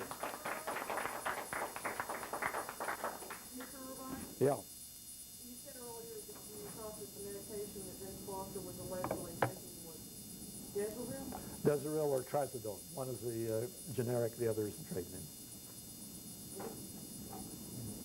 And it was a 50 took one 50 milligram tablet that day. That's the only time he had taken it. Let me point out depression. I got into a big argument back in 1988 when Dukakis was running. We wrote at that time that Dukakis, or reported at that time, that Dukakis had suffered depression after he lost the governorship in Massachusetts. And we were criticized for doing that because experts, psychiatrists and others said, look, you don't understand. Depression has a very specific meaning. There are 6 tests for depression. Loss of appetite, loss of sleep, can't do any work, don't want to go out. And to qualify to be depressed, you have to meet, 4 out of the 6 or something like that. I might add on. And Mr. Foster, Mr. Foster did not meet, Foster, the only symptom he had of depression was that he couldn't sleep very well. The only one. Was he depressed? What's important about Dr. Watkins' statement, if you look at the actual FBI statement that Dr. Watkins gave, he said he gave the medication for insomnia. He's quoted as saying he did not believe Foster was significantly depressed or in crisis, or in any indication of suicide. Okay, so it's very small dosage. Significantly, no one really notices the depression beforehand. There's no evidence in any of the FBI documents of anyone noticing the depression before it happened. Mrs. Foster has stated in the New York and elsewhere that it was in hindsight that she saw it. Webster Hubble, William Kennedy, and David Watkins, 3 people close to him, all said they didn't notice anything more unusual about his behavior. Can I discuss from that? Didn't Hubble testify? Let's go get on the record. Serious signs of depression? And one of my articles deals with the fact that Hubble, when he testified before the Senate, said, we all thought Vince was down, he was terribly depressed, he thought his phones were tapped. But when you go back to Hubble's FBI interview statement, he gave a completely contradictory account. Well, doesn't that... So, it sounded to me like everybody was fixing this jury to go over the party line. What was the party line? That he was depressed and that he wasn't depressed? I mean, if the party, you said that the people in the White House didn't know that he was depressed. So if that was the party line, how did the information get out that he was depressed? Or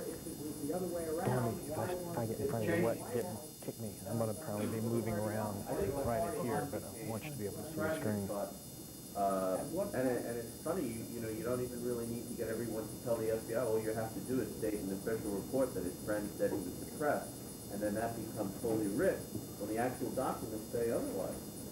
Let me add this. When D.D. Myers made that statement that he was down, and Steve Baker, well, we just met, everybody's down from time to time. And one of the reporters said, are you trying to tell us, D.D., that he killed himself over this Travelgate thing in the Wall Street Journal editorial? Oh, no, she said, I would never insinuate such a thing. I would never say that.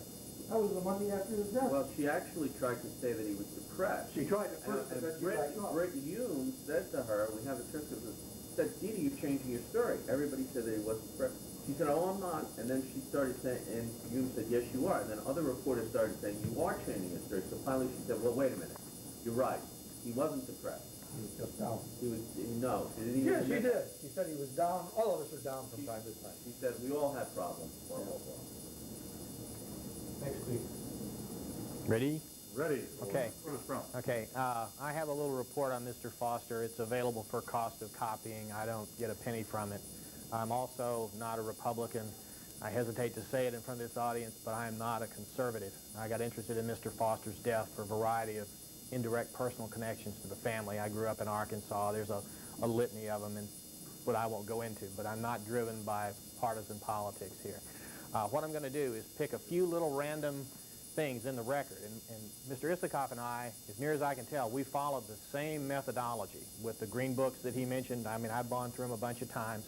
We're going to pick up everything pretty much I'm going to show you is from an official document, and the question is, Mr. Fisk says up here, here's the burden of proof that's sort of on me today, and I think I can go well beyond this. He says that the evidence overwhelmingly supports this conclusion, suicide in Fort Marcy Park, from the gun described there, and there's no evidence to the contrary. Now, this is right from the Fisk report, and I've got enough material here.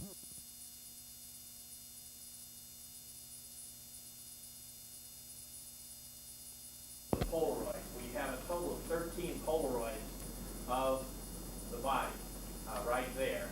A large number of Polaroids vanished. All the Polaroids taken by the first officer to take pictures at the scene, every one of them vanished. The officer, John Raleigh here, that's his initials, see down here, JCR. He's quite anguished in his deposition. He's saying, I put those photos in the case jacket. I don't know what happened to them. I don't understand. All of the 35 millimeter did not come out. They did not check the camera. They did not ask the man who developed the film. Next slide. Okay, here's John. Okay, he's talking about the missing photographs that John Rowley himself took personally. He saw them that night in the park. Obviously, Polaroids come out. It says, here we go. I think I had more than one packet. I don't think I took more than one. There's only 10 in a pack. Here we go. I may have reloaded because I know I took some on the backside, meaning the backside of the head. I don't have those photos. I put them in a jacket, meaning a Park Police case file jacket. God knows how many people looked through those, and I don't know what happened. When did you first notice they weren't around? I don't recall until being interviewed by the FBI about it. I know I took pictures. Well, you indicate in your report you took pictures, right? Is those pictures you don't remember in the jacket file afterwards? I don't remember seeing the backside photos. I know I would have. I had at least one from away from him. After rolling him, probably at least two more. I would say there has to be two. Those are gone. They weren't listed on that inventory you're talking about. As indicated over here, all of the 7 photos that the first officer on the scene took, Polaroids, they're all gone. Here's more on John again. This is his deposition to the Senate. He's under oath. I know I took Polaroids of that. I'm not sure exactly how many I took, but I don't recall seeing those Polaroids again. I mean, I had them in the office that night. I did reports. I don't know what happened. Keep going. Next one. Oh, this is cute. We had an allusion earlier to Susan Thomas's. Here's what she told James Stewart in Bloodsport about her last meeting with Mr. Foster the week before his death. Down here. Then the conversation took a curious turn. One thing he had not missed about his life in Little Rock, this is Susan Thomas's account of Jim Stewart, talking about Foster, was Lisa, his wife. The marriage had not been what he hoped for. It hadn't been for some years. He had to make all the decisions in the family. She was completely dependent upon him, and this had become a burden. He found he could not confide in her. Lisa's recent arrival in Washington brought this to the fore. This is 5 or 6 dimensions of total marital disaster, if you think of what he's saying here. Now, scoot up over here somewhere. Here's where Thomas has told Stewart.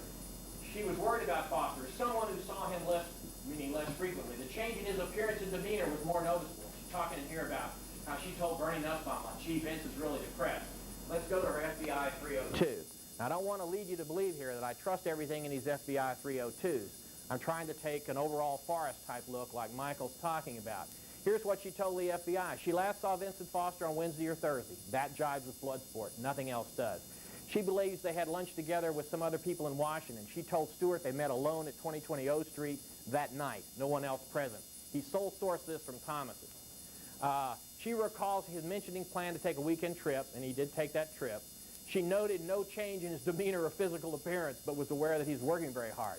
Not what she told Stewart, it's the opposite. Then, apparently, and you don't have the Q&A here, but apparently the interviewing agent asked her, well, you know, it's after the fact now, looking back with hindsight, do you have any idea why he killed himself? Well, she told Stewart, hey, you know, last time I saw him, he gave me a litany of his 25-year marriage that had totally collapsed. He couldn't trust his wife. She was a total burden. Heavy stuff. And the FBI says, can you speculate? Do you have any idea in hindsight? Here's what the agent wrote down. His death came as a complete shock to her, and she can offer no reason or speculation as to why he may have taken his life. So I would say either the FBI interview report with her is wrong, or she told Stewart something that was wrong, and it's a federal death investigation. When you talk to the FBI, giving a false statement to the Bureau is not right. Here's Dr. Hout's report. Fisk report. This is Dr. Hout. Approximately 7:40 p.m., Dr. Hout, the Fairfax County medical examiner, arrived at the scene. That's at Fort Marcy Park to examine the, whoops, don't go away yet, to examine it. At that point, Foster's body was rolled over, and those present observed, I want to focus on large pool of blood on the ground where his head had been. And go on to the next one. Now, here is Hout's FBI interview. You may have seen allusions to this if you saw 60 Minutes, where Chris was slam dunked for saying, well, Dr. Hout told me he didn't see a lot of blood. Chris has him on tape saying that. Here is what Hout told the FBI. First of all, he told the FBI he arrived at 6:45, not 7:40. Slight jump, okay? And there's reasons for that I won't go into, but that's not a casual error in my opinion. Again, trying to look at the forest. Now, here is his FBI. This is Dr. David Hout, FBI FD 302. This is the words of the FBI recording what Hout told them. Kick it up on the page. Keep going, way up, way up. In examining the back of the head, remember we had a large pool. In examining the back of the head, Hout describes the blood as being clotted. Clotted ain't a pool. Although the volume of blood was small, Hout did recall the blood was matted and clotted. Again, no pool under the, and I chopped off a word on the next page, his head. So I'd say that's a curious contradiction. Here is John Rolla's interview, investigator's notebook, pages from the time he arrived in the park. This is a little noisy, but basically speaking in chronological sequence here, you can see him rolling on the call. You can see everything coming along. The curious thing here, he arrives at the park at 6:35. That's that. Visual description of Foster car. That's B. That's what you can get by looking at the car. It had a Vanderbilt University sticker where Laura went to college on the back. Okay, C, over here, this is information you get from running the license plate. This is John rolling on the call right from Anacostia Station. So very short. These are in sequence here. Over here, it's what you get from the plate. The car had Arkansas plates that was registered. That's Foster's home address in Little Rock. Then D. Now, I don't know how long it took him to write this. He's describing a Mercedes he saw broken down at the entrance of the park. It's coming like this. He's got Lieutenant Walter's name, 395-4366. That's Foster's home address in Georgetown, 3027. You can't read it, but it's Cambridge Place, Northwest. Near as I can tell, although it ain't now, that was Foster's phone number. I call this number just to see who the heck Lieutenant Walter was, and a nice gentleman named McBride answered the phone, and he answered the phone. He said, Secret Service or something like that. And I said, oh, I got a wrong number. Where are you at? He said, this is room 058 of the White House basement. This is Secret Service Uniform Division Officer McBride.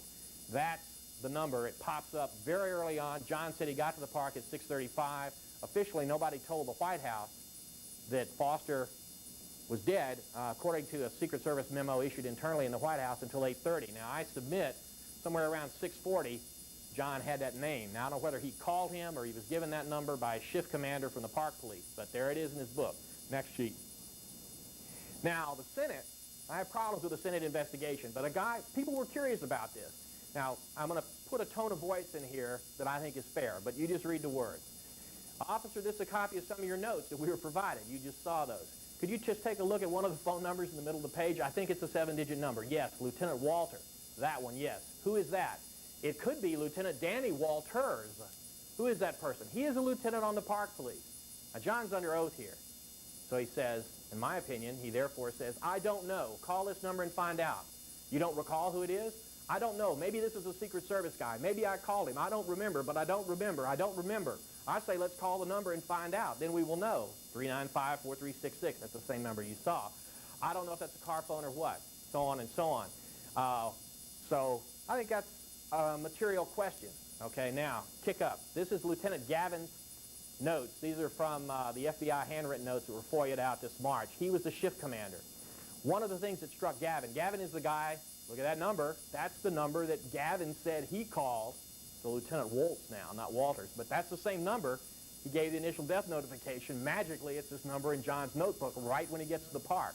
Okay, now, one other little curious thing about Gavin's notes, he says here, 3 asked about weapons, 3 is David Watkins, 2 up here is Assistant Chief of Staff Bill Burton. Watkins is head of White House Personnel Administration. Here's what happened. Burton was very concerned about the registration of the weapon, asked several times. Okay, now, Gavin's first 2 calls from the White House, people didn't ask about anything else. It's, what was the gun in his hand? Who's it registered to? Tell us what it is. And I would infer, since he got 2 calls back to back that asked him all about the gun, that he was a little curious as to why they were all concentrating on the registration of the gun, what gun it was. Keep going. Oh, what? Oh, these were redacted. The copies we got, the handwritten FBI interview notes that were FOIA'd out were redacted. This is eliminating people's names here and probably some phone numbers. Oh, the weapon contained is a wheel gun. It's a 6-shot revolver, Army 1913 Colt Special, 4-inch barrel. There were 2 cartridges in the gun before the trigger was pulled. One of those was putatively the slug that went through him. The other one was the next round to fall under the hammer. There's some controversy. The Park Police has the direction of the cylinder rotation wrong in their reports. I checked with Colt, but that's another story. Yeah. If you call the White House Secret Service to the basement by random numbering and you say, who is this? I would suspect they'd say, well, who are you calling? Oh, well, what I did, Well, Reed did the same thing. We've talked about this. I called up and I just said, oh gosh, I got a wrong number. Who did I reach? And he said, this is Officer McBride, room 058, White House basement. And Reed got the same result. I don't think you got a McBride. I called the head of the Presidential Protection Division, and I asked for Danny Walter. And they said, well, did he ask you to call? And he said, no. Well, I'm not taking any phone. Okay. Here we go. This is also from Hearing Volume 14. There were about 24,000 pages. The 3,000 pages on Foster we're talking about, most of them are in Volumes 1 and 2, but there's other goodies scattered in the other 24 volumes. This is Dr. Watkins' office, head of White House Personnel Administration, Patsy Thomas. This is David Watkins, not Larry the doctor. This is the head of White House Personnel Administration. Patsy Thomas works for him. This is the night of the death, 7/20/93, 7:05, local. Patsy apparently logs in. These are White House alarm logs. She logs in. She apparently meets with somebody called the MIG Group between 1910 and 1944. MIG Group logs out. This is sort of along the idea of, well, if the White House did learn about the death at about 6:40 as opposed to 8:30 as they claimed, did they make any use of the time? And Ambrose Evans Pritchard wrote an article on the MIG Group. It stands apparently for Maintenance and Installation Group. These are the alarm guys. Next sheet. They leave at 7:44. I don't know where they went, but this has not appeared in the press as far as I know. This is the White House Office of Legal Counsel suite. This is the alarm log for it. 7/20/93, night of the death. 20:04, that's 8:04 p.m. Castleton logs in, supposedly. He was an intern and documents manager in the office. That's 26 minutes before the White House learned of the death. You know, this is Foster's office. Who knows what went on in here? There's Mr. O'Neill, who said he later saw Williams carrying stuff out. So he was present in that area around 10 or 11, just as he said. There's some dispute about that. This is 2 weeks after the death. This is a memo right from the hearings volume, the head of Technical Security Division of the Secret Service. It's from an agent that works for the SAIC, the Special Advisory Agent in charge of TSD, about an FBI guy he talked with. This is right in the record. It discusses in here, it said, can we focus that a little better? Probably can't read this. It says, he, meaning the FBI guy, then said that they were working on some other leads on some info they had received. I said something to the effect that, did it have anything to do with what you found in his office, meaning Foster's? He, the FBI guy, said to the Secret Service guy. He then said something about a second letter.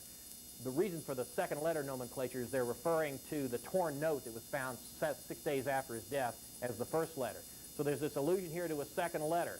Now, Chris can maybe comment on some corroborating information on the fact that there was apparently a writing found in Foster's office the night of the death, a writing we haven't seen.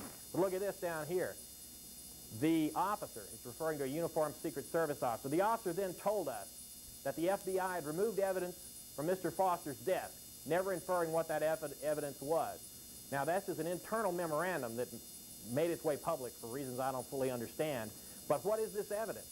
Was evidence removed? I mean, the uniformed Secret Service guy who was at the door seems to think there was. Let's go to the next one. Okay, this is funny. Remember the branch, John Rollo, the severed branch? These are FOIA FBI handwritten notes that became available March 96. This is the FBI agent writing down his interview with John Rollo. It says, extensive vegetation, branch across the body. In his opinion, was severed by shot with branch falling over him.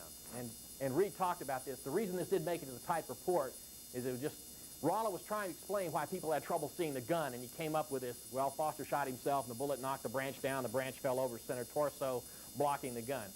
This is probably the last one I'll be able to do. This is a female witness who Dad called the FBI, called the park police right after Foster's death. She saw a strange man on the western side of the park the day before the death, about the time that Foster, about 24 hours before the body was found. The FBI handwritten notes says location, where she saw this strange individual. By cabin, by tennis courts, west border of Fort Marcy Park. I hope that's clear. Here's what appeared in the Type 302, same witness. Northeast portion of park, ain't western border. Northeast section of park, ain't the western border. Here's the western border of the park. Here is the northeast section of the park. Maybe show where the bodies were. Yeah, oh, and the official body site was there. Chris thinks the body was somewhere in this area, but my main point here is there's a huge contradiction between the handwritten notes and the Type 302. The handwritten notes are the sole source. You don't write up a statement that they sign. You don't do an affidavit that says, yes, this is my statement. The Bureau takes it down. It's not audio taped or anything. Okay, whatever. It's okay with, okay. Okay, this is more handwritten notes, and this is also from a typed FBI 302. This is Cheryl Braun, the lead park police investigator at the park that night. You can read the handwriting maybe. I typed underneath. She recalls body with head toward top of berm. Body extended down slope of berm, flat on back, hand by side. Thick foliage on both sides of body, to some degree extending out over body, making it difficult to see. Clearly recalls seeing gun in right hand. Points out she was looking for gun as she already knew it was suicide. Now here's the Type 302 that is based on this. They add, body was lying approximately 15 to 20 feet in front of, quote unquote, the second cannon. Trust me, I've read this whole interview. There ain't no second cannon in the handwritten notes. Also says, in the center of a steeply sloped path. I've read all the handwritten notes of this interview. There ain't no path in the handwritten notes. For reasons unknown, this was added. Braun was later put under deposition, and they're asking her about the cannon near the body. This is her 302. One would think that, you know, she'd be fairly sure about what the hell was going on based on this 302 about path and cannon. Was there a cannon near the body? Yes, there was. How many cannons did you pass before you got to this cannon that the body was near? That's a good question, because I haven't been up there since. I don't really remember passing any, but for some reason I seem to think that there was another one a little further off to the side, and she goes on. A long way from saying, yeah, okay, oh yeah. I mean, without walking to the scene, I don't know if any of the reports would indicate it. Okay, I really don't remember now. She's under oath here. She fudges with the Bureau here. It's giving a false statement. This is perjury. And my main point is on the sequence here. Last one. This is about the so-called second wound. This is the handwritten interview notes of Gonzalez, who was a Fairfax County Fire and Rescue guy. You can read it. It says, recall seeing hole in upper right front portion of head. Officially, that did not exist. Over here, the typewritten 302 pretty much picks up the same thing. Okay, so it got in there right. This is Arthur, another FD 302. He's talking about another wound on the right-hand side of the face, somewhat lower. Okay, now down at the bottom, let's skip down to this. They said all this. This report basically says these two guys saw what they thought was a small caliber entry wound on the right side of Foster's face. They were just plain wrong. They don't know what they're talking about. It wasn't in the autopsy. This was something from the FBI that was given to the park police. That's this park police notation here. From FBI, it says, head, 2 bullets involved, 38, and it's in his temple, and that's scratched out. 22 in his temple is what survived. So this was sent to the park police from the FBI. I know where the FBI got this because we have talked to the source. But major, you know, it's a question of the quantity and quality of the evidence. I think this is more than like, well, a couple of things didn't work out in the investigation. You got some minor consistencies. I can go on for 4 more hours. So I'm done, and I apologize for going over. Do you have a book? I've got a nice 310-page book you can get for the cost of Xeroxing. Is that the green book? What is it? No, this is one I wrote. It is an extract from about 3,000 pages of government documents. I cite them right to the page. I quote. You know, you can dig them up. Just so you can get it. Oh yeah, that's how you can get it somewhere. Toss anyway. It's on the internet. You can download it. The internet copy does not have the aerial imagery. It does not have the documents. It does have all the text. Rock and roll. Oh, I'll just tell you how to get it. If you want to get it, one number to call is 214-239-2679. One more time, 214-239-2679. 310 pages. I don't give a cent. You're dealing with a copy shop. You're just writing the copy from. The only time in my life, my mother-in-law read this report. 23 years of mothering-lawing with me. The only time that I've ever changed her mind. The number one more time. Here it is up here. Oh, yeah, it's up there. 214-301-21. These are not dealing with me. You're dealing with a copy shop. I want to get it. Isikoff somewhere. We did not quite meet the schedule, but I ask your indulgence, please, because the last person we have to speak is the only person who has participated in this terrible event. Thank you. I'm Patrick Knowlton. Is Mike gone? Is he? No, he's going to come back in and call me. Well, I had one too, and I went to use the bathroom. I did see the tree, and I thought about it for 1 minute, and I thought it wouldn't be a good idea. For those of you who don't get that little joke, what got me in all this trouble in the first place is July 20th, 1993. I was heading to my investment property. As I was saying just a few minutes ago, I was on my way to my investment property in Virginia, about 90 miles from Washington. I was heading there, backed up in traffic on GW Parkway. My route, of course, was heading this way south to 490 or north to 495. Backed up in traffic. Nature called. I pulled into Fort Marcy Park to relieve myself. As I did, I pulled up into Fort Marcy Park. This long driveway. There was 2 vehicles parked in the parking lot. One was a brown Honda with Arkansas license plates sitting right in front of me. Couldn't miss the license plate. Red, white, and blue. Big black letters, Arkansas. Sticks right out. First one I'd ever seen, actually. This was 4:30, exactly 4:30 in the afternoon. I'll verify those times, too. And on the right-hand side of that brown car that was parked, when the brown car was vacant, I could see it as I pulled up, was a metallic blue in color, brand new, looked new to me, Japanese-made car. I pulled in closest to the brown car. The brown car was parked right next to the footpath, the entrance into the park. That's next to the brown car where the footpath was. And I had been to Fort Marcy Park once before in 1990, and I remembered that the park, the cannons, and all the picnic tables were to the right. So naturally, I see this car from Arkansas. I think it's a family there visiting, so I'm not going to go up the footpath to the right to relieve myself. I don't want to shock these people. So I take a trip to the left, about 75 feet. But before I get out of my car and before I took a walk up to the park, I pulled in, car on the right-hand side. I looked over, the window comes down, and a guy just looks out the window and gives me this sort of very intense, piercing glare. And it took me by surprise. First of all, because of the way the trees were and stuff, the shadow, I didn't see anybody in the car. So when the window came down, it surprised me, and then the look surprised me. So I got out of my car, and I locked the door, of course, and I walked around the back of this brown Honda with the Arkansas plates, and as I walked up towards the footpath, I heard a car door open, and I thought, oh, damn, I thought this guy's either going to rob me or, mug me, or he's going to, I thought he's going to take something from me. So I'll let you come back in, Mike. No, it's quite all right.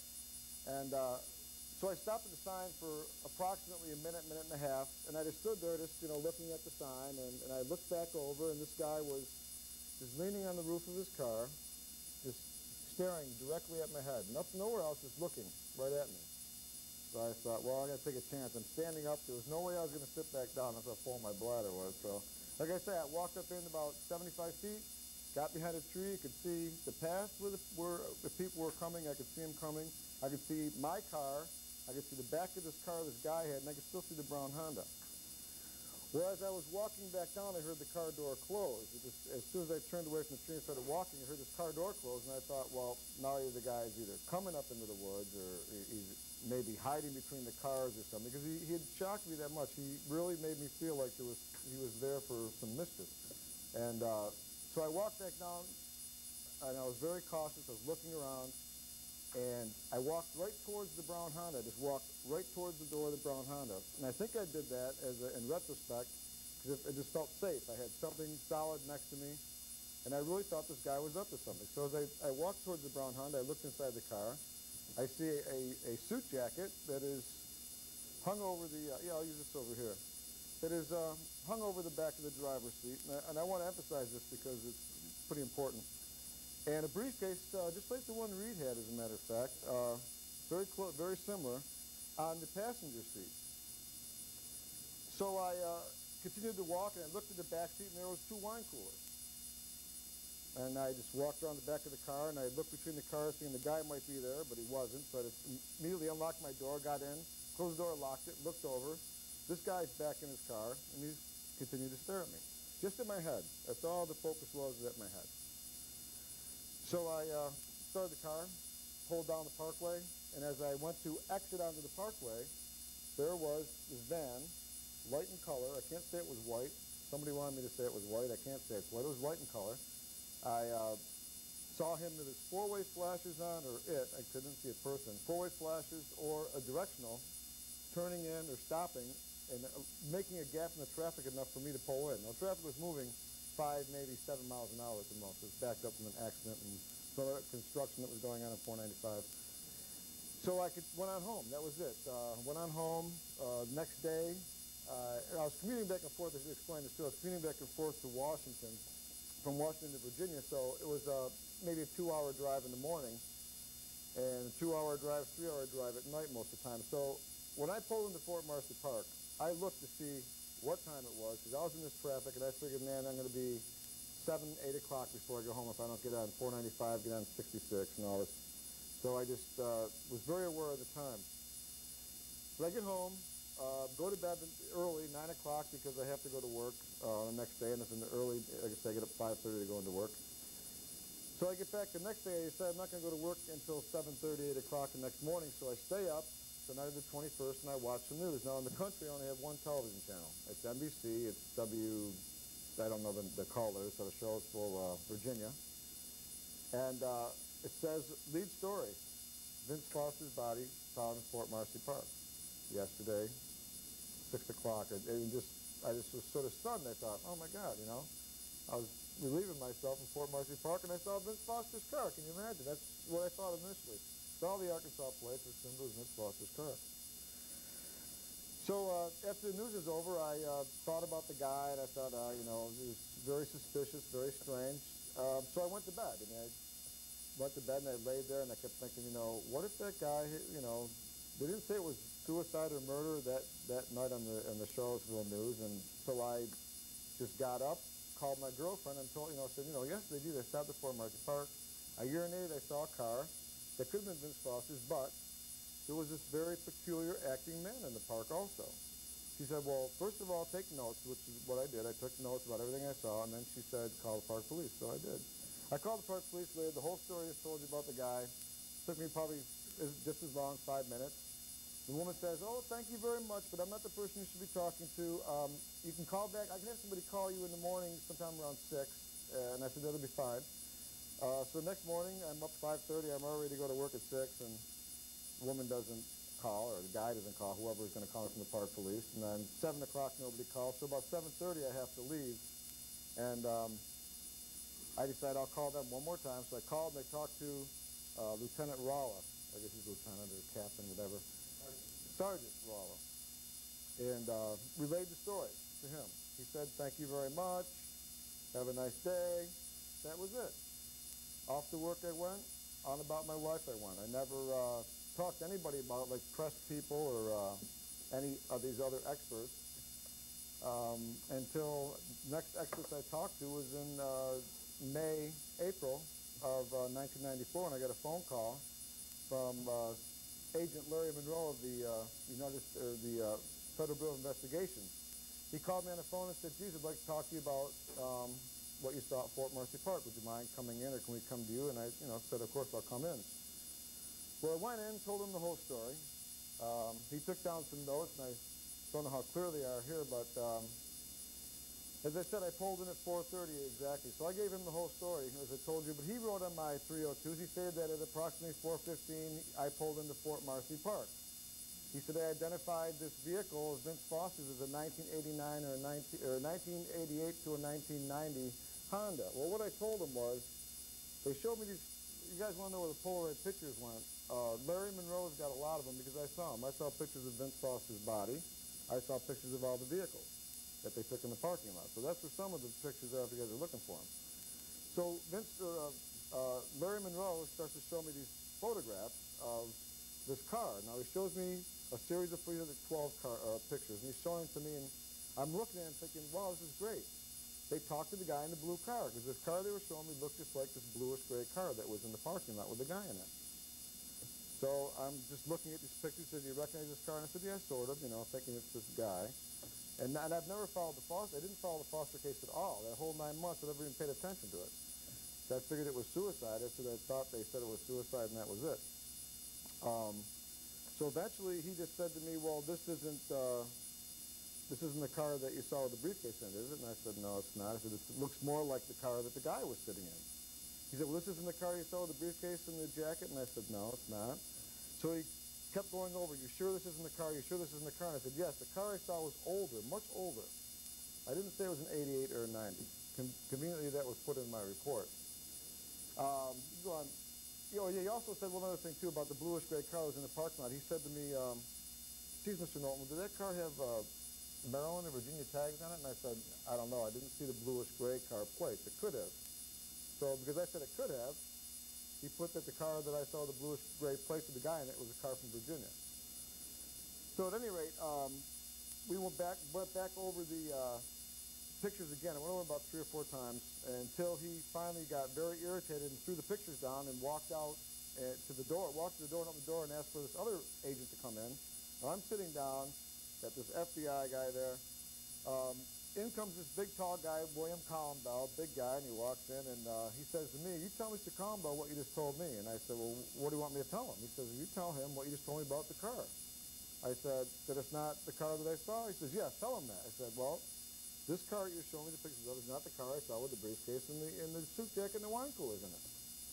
So Larry Monroe, once again, just throws the pictures down and says, damn Park Police, they screwed up. I can't believe all this crap. These guys really blew this case.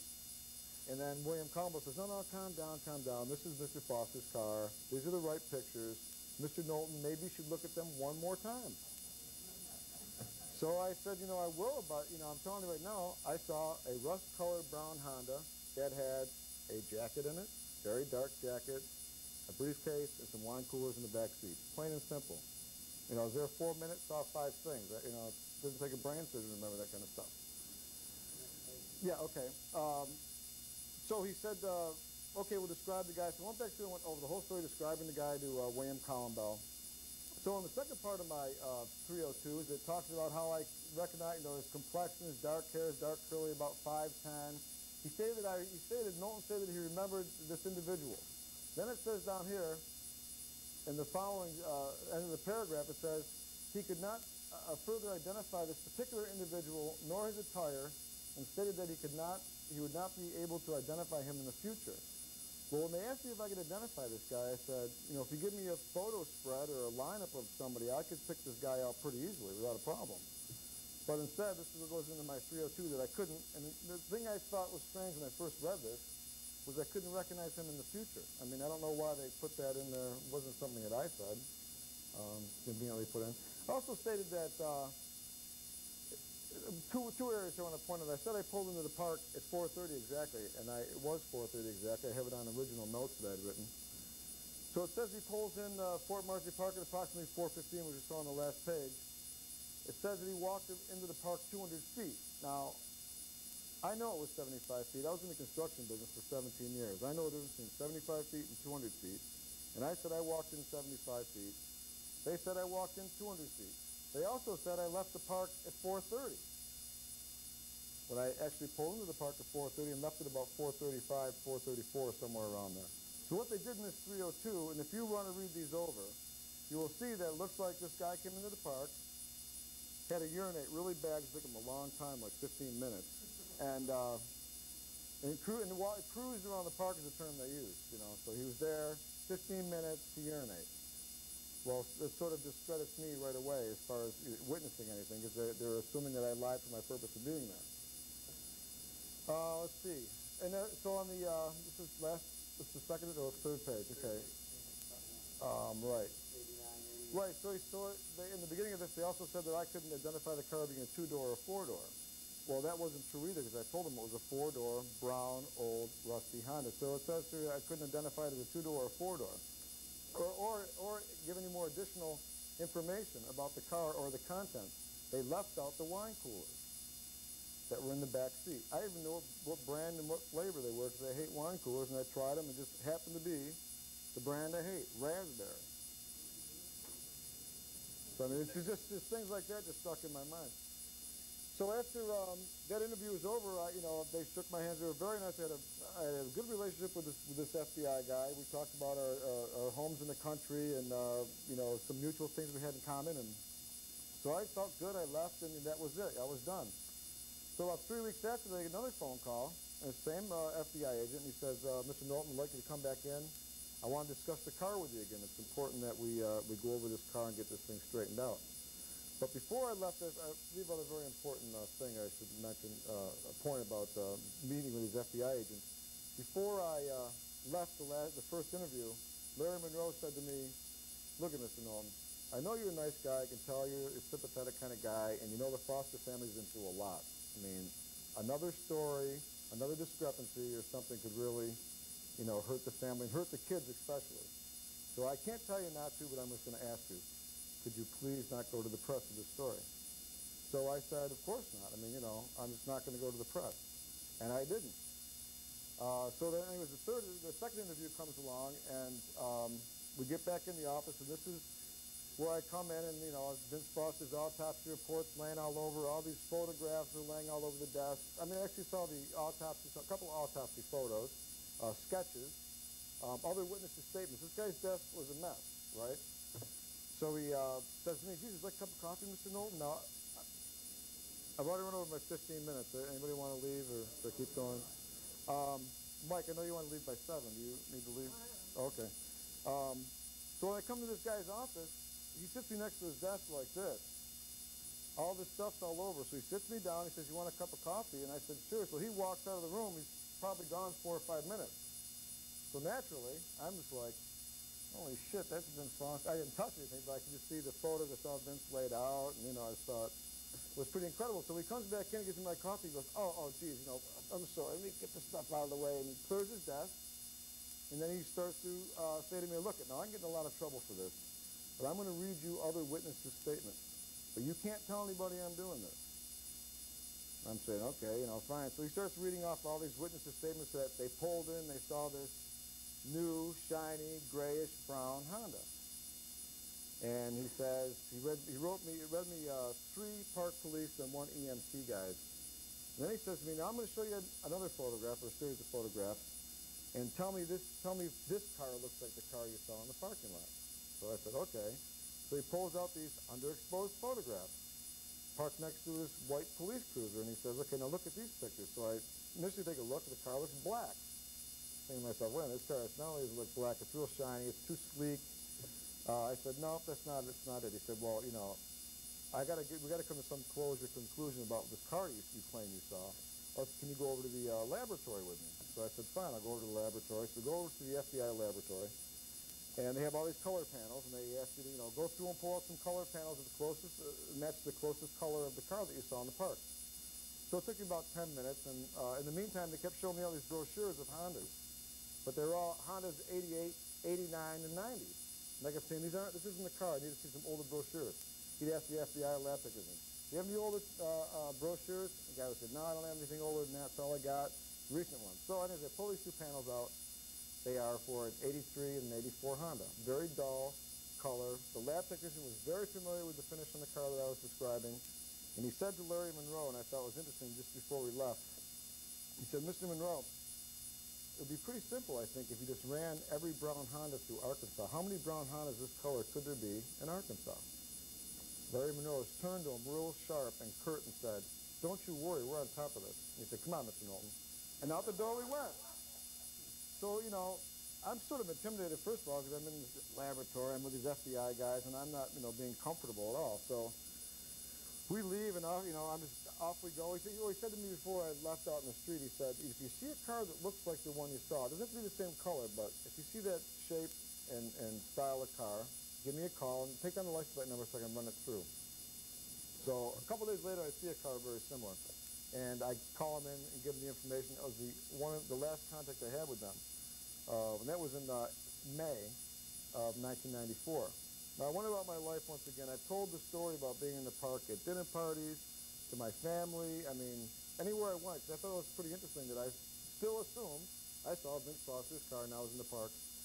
So in October of 11th of 1995, 27 months after Vince Foster's death, this guy calls me on the phone from the London Daily Telegraph and says, this is Ambrose Evans Pritchard, Mr. Knowlton. I've had a hard time locating you, but I'd like to interview you about Vince Foster.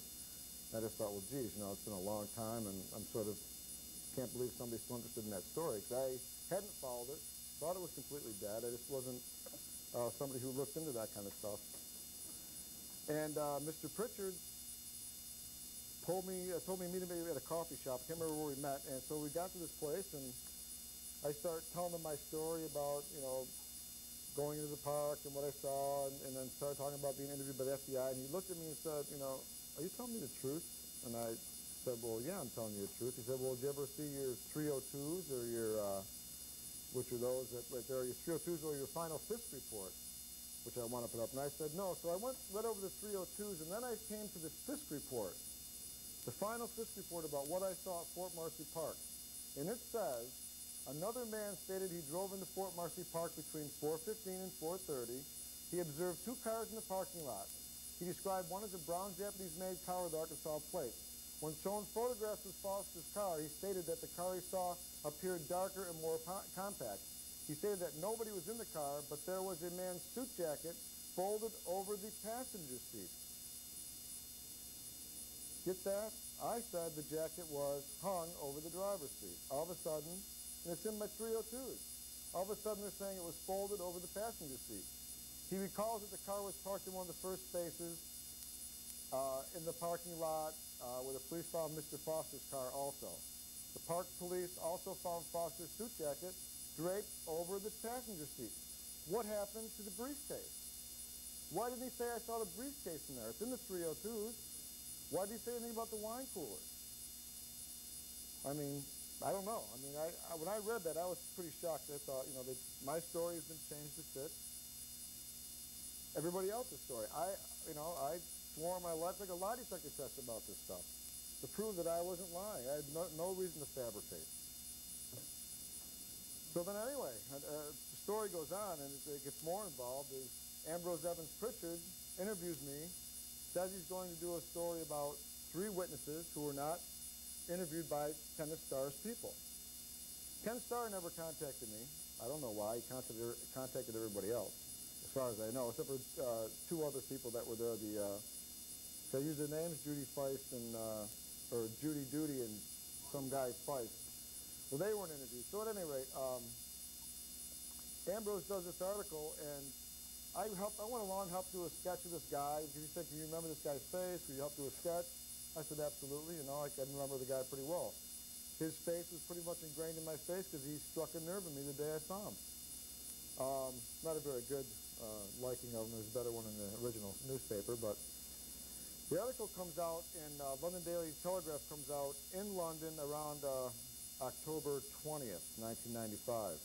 On October 22nd, Sunday, October 22nd, it appears in the newsstands in Washington on October 24th. Now, if you got that book right there, if you look at I think my affidavit to appear before the grand jury is stated on the 22nd, which I think is very interesting. And I just happened to realize that the other day, that the article came out, wasn't even in the States. They had signed a subpoena for me to appear before the grand jury. The same grand jury that Hillary Clinton appeared before, though I didn't get the same skirted table treatment and polished chrome doors like they did for her when she was there. But, pardon me? No cameras. We didn't get to autograph this. Nobody even asked me to autograph this. And believe me, everybody had this too. Kenneth Starr and Louis Free. But any questions before I go on? I'm going to move on to one more thing and end this. Intimidation. Yeah, sure, I'm going to. So the article appears in the States on October 24th. And believe me, the London Daily Telegraph, or Sunday Telegraph, is not a very popular paper. The newsstand near me gets 6. I don't know what they get around the city, but I bet there's not more than 500 in this country. Somehow somebody was monitoring that paper enough to shake them up enough to subpoena me to go in front of the Whitewater grand jury. But before I had a chance to go before the grand jury on October 26, 1995, after I was subpoenaed on the 26th by Agent Russell Bransford. He came to my apartment, knocked on my door, served me a subpoena at 10:30 in the morning. I immediately called Ambrose Evans Pritchard, who wrote the article, and cussed him out for, first of all, using my name. I didn't talk to him since, but I was really irritated. But I was naive also. I didn't know he could just use my name. I didn't know all that kind of stuff. So I sort of cussed the guy out in no uncertain terms, and then screamed at him because I got subpoenaed because of this article he wrote that was appeared in London, you know. So that evening, my girlfriend and I were going to go out to have dinner, and we decided to go up to an area called DuPont Circle, where there's a 24-hour drugstore where she needed to drop off a prescription, and go up to this Italian restaurant to eat. So as we walked out my door, up the street, walked about 3 blocks, and I was talking away like I always do, and I was probably talking about being subpoenaed or being irritated with Ambrose or whatever, and she says to me, this person she's talking about, it's about 25 feet away. She says, this guy's staring right at you. So as we continue to walk, I look up, and she says, and I look back down, and she says, well, the guy's still staring at you. And I look up again, and of course he's locked his eyes right on me. Very well-dressed man, about 40, and he just came walking, and he walked right at me, walked right by me, nice and calm, real confident, just glaring right at me. Sort of looking right through me. And he stopped in the corner, and we stopped. And I just thought it was so bizarre. So we looked back, and this guy lifts his arm up and talks into his shirt sleeve. And that's what we did. We sort of laughed because I thought it was funny. I didn't even put it together for 1 second. I thought it was hilarious. But this, so we turn and start walking, and within less than 7 seconds, and this is no lie, we turn and start to walk, and another man comes walking directly at me. And this guy's walking directly at me. Like within 3 feet, he cuts to my left. So he walks next to my girlfriend, looks over my girlfriend's head, and continues to do the stare all the way. And of course, I stop, and I can't believe this guy's staring at me, but once again, we don't put it together. I don't put it together. So we walked about another 20 feet, and to my right, another man approached. Now, the sidewalk got a little bit more congested at that point. There was hardly anybody on the street to begin with, but the sidewalk got a little bit more congested because we were closer to DuPont Circle, a little more activity. This other man walked towards me, directly at me, and then, of course, cut to my right, and he was about this far from my face as he turned and looked at me as he walked by. So we get inside the drugstore, and I'm going to try to cut this short. I'll go up to like 6, 7 guys, and I'll cut it short because it's almost 30 people. We get inside the drugstore, and yeah, it's a coincidence, of course. I get inside the drugstore, and there's a couple seats, and my girlfriend's in line with 7 other people, and so I just take a seat in the drugstore where senior citizens are supposed to sit, but I figured I'd sit there. So I'm sitting down, and she's in line right over here, and next thing I know, this big man comes walking in. He's pretty well dressed, and he gets in line and stands like this. And I'm looking down, and I look up, and I see this guy, big guy too, about 6'3", maybe weighed about 250. And he just inches his way up in line like this, and just didn't ever take his eyes off me. And I just thought, well, geez, no. And the guy was black, so I thought, is it a racial thing? Is this guy trying to start a trouble with me or something? That was my initial thought, and I thought, well, geez, he's got a nice haircut, he's pretty husky, he's, dressed well. I don't think he's like... But anyway, we walked out the drugstore, and I said to her, do you see that guy? We started to discuss a little bit more than we had, and I said, let's not get paranoid. I think maybe it's our imagination. We talked about that. As we walked around the circle, another man came walking directly at me from the street corner. He was about 50 feet away, but for the 50 feet, and what I find curious now that I walk on the streets a lot, what I find curious is most of these guys pass me on my right-hand side. Usually when you're walking on the sidewalks, like driving, people pass you on your left. But everybody approached me and passed me on my right. A majority of them, I should say, when they had the opportunity to. This guy approached me straight ahead, came to my right, same thing, continued to glare at me the whole time. Even when I turned around, he stopped on the street corner and continued to watch us as we walked. Well, as we approached our street or Hugh Street, going up Connecticut Avenue, north on Connecticut Avenue, we get down, walking to the corner, and there's another very large, tall man standing at this Eddie's type style, just watching us walk down the sidewalk. And I finally dawned on me that something's really screwed up, and something, all of a sudden, it just hit me that these guys were really looking just at me, but not at any other part of me but my head. That's all they looked at, just at my eyes, right through me. I mean, it was just the most intense thing. And it actually, for one moment, my legs got real rubbery, and I thought, man, this is too much. This is a little scary. So as we approached the corner, this guy, just amazing. I mean, I don't know why I didn't deck him or something, but he stood there and stared right at me as we waited for the light to change. And then he turned, as we started to walk, he turns in this military type style like this, and I turned back. He's standing like he's at ease, and then he starts walking. And he walks really fast. He gets about 3 feet behind me.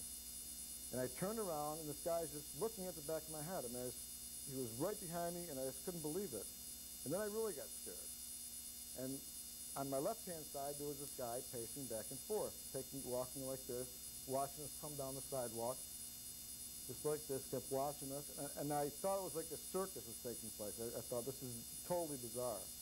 As we passed the guy who was pacing, he continues to stop, turns and stares at me, while this other guy is walking directly behind me, like breathing down my neck. As we approach the corner of our street, a guy walks right at me and bumps my shoulder as he continues to stare into my face. At that point, I sort of wished I wasn't, in Washington, D.C. I wished I'd have been home. We immediately crossed the street to try to avoid any more of this kind of confusion, and because it got very confusing because I realized that something was taking place, and it had to do with me testifying before the grand jury, or something to do with this Vince Foster thing, is what I thought.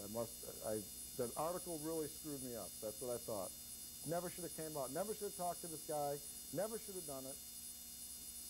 And it goes on and on. It goes on for 4 or 5 more people. I wanted to show you just go back to the area, just to get an idea of, this is Washington Circle, this is DuPont Circle, Washington Circle. Let's go to DuPont so they get an idea of where, I don't know if people are familiar with the area, but as you can see, I was very well monitored. It was very well orchestrated. I've talked to experts who talk about this type of psychological operation called psychops, and they say it's used. I've talked to people who are ex-CIDs and FBIs that say they're familiar with the technique and intimidation. And it's used by the Secret Service. This look, I was told by a couple ex-Secret Service guys, the look is used for anybody who is a potential threat to the president. They give a fierce enough look that lets the person know that they're being watched and it could be in trouble. I've been told that. I have letters from people stating that. Anyways, this harassment went on for a few more days. I called the FBI on Thursday, called them on Friday, called them on Saturday, called them on Sunday. They never once came to my house. And then when they did come to my house, it was Monday. I was very irritated by the fact that they never came to my aid once over any of this stuff. Chris Ruddy, in addition to Pat's girlfriend, witnessed this that Thursday. I have other witnesses also to other things, right? What saved me is I have witnesses, and I really am thankful for that, and that was their screw-up. And I have some photos of a few guys, too, that were taken by me. One was in the presence of Chris. This guy was quite bizarre. This guy right here, just throw him up there. Yeah, well, he's good, but this guy here, I was in Chris's car. Chris and I took a walk. Right the next day, Chris came over and said, I'm not really sure if I believe what you're telling me, and wanted to just take a walk, we'll see what happens. We were out my door 3 seconds, and it was the same mode of operation, the same people were dressed the same way, carrying the same, either a newspaper or a blank legal pad. It was sort of funny in a way. Now it was funny. Or they had a black bag over their shoulder, a big elongated bag. This particular individual right here, I sat in Chris's truck. He walked up to the back of Chris's truck and actually bent over to observe his license plate. He came back around and then walked back onto the front of the truck and right in front of us, and just, bent down and got a good look at that license plate number. And as he stood back up, Chris said, get his picture. And I'm like, yeah, okay, I'm shaking like this, I'm scared shitless. I get the camera and I get the best shot I could of this guy. And this guy's on the internet. And I'm telling you something right now, I certainly hope that somebody recognizes him. I hope he's somebody's son, or somebody says, geez, my kid's on the internet, I wonder why. Or somebody went to high school with this guy. There's no doubt about it, this guy was involved in an operation to intimidate me, and I'll go to my death. I'll go to my death. I will. I'll go to my death, knowing for a fact that guy was involved in some sort of intimidation. But let me finish up with one more part of this. FBI agent Russell Bransford calls me on the phone Monday about 11 o'clock in the morning and says, geez, Mr. Knowlton, I heard that you had some trouble over the weekend. Maybe I should come over and tell me a little bit about this alleged harassment. I thought, well, after you, too, alleged harassment. I heard him shaking in my shoes. You guys didn't call me once to ask for any support, help, anything.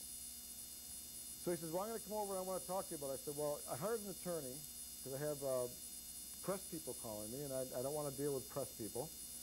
And from Ambrose's article that came out.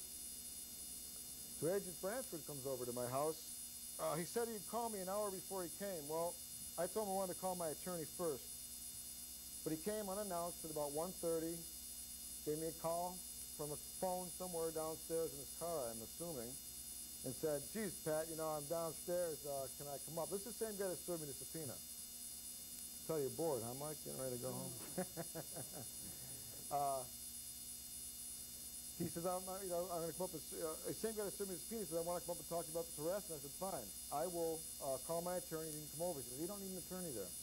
I said, I do. I want to have my attorney, but I'm not talking to anybody without an attorney around. So I hang my phone up, and I just hired an attorney 2 days before, so I go look for his phone number. I get his phone number. I go to pick up my phone to call my attorney, and my phone is dead. Completely dead. Never before has it been dead.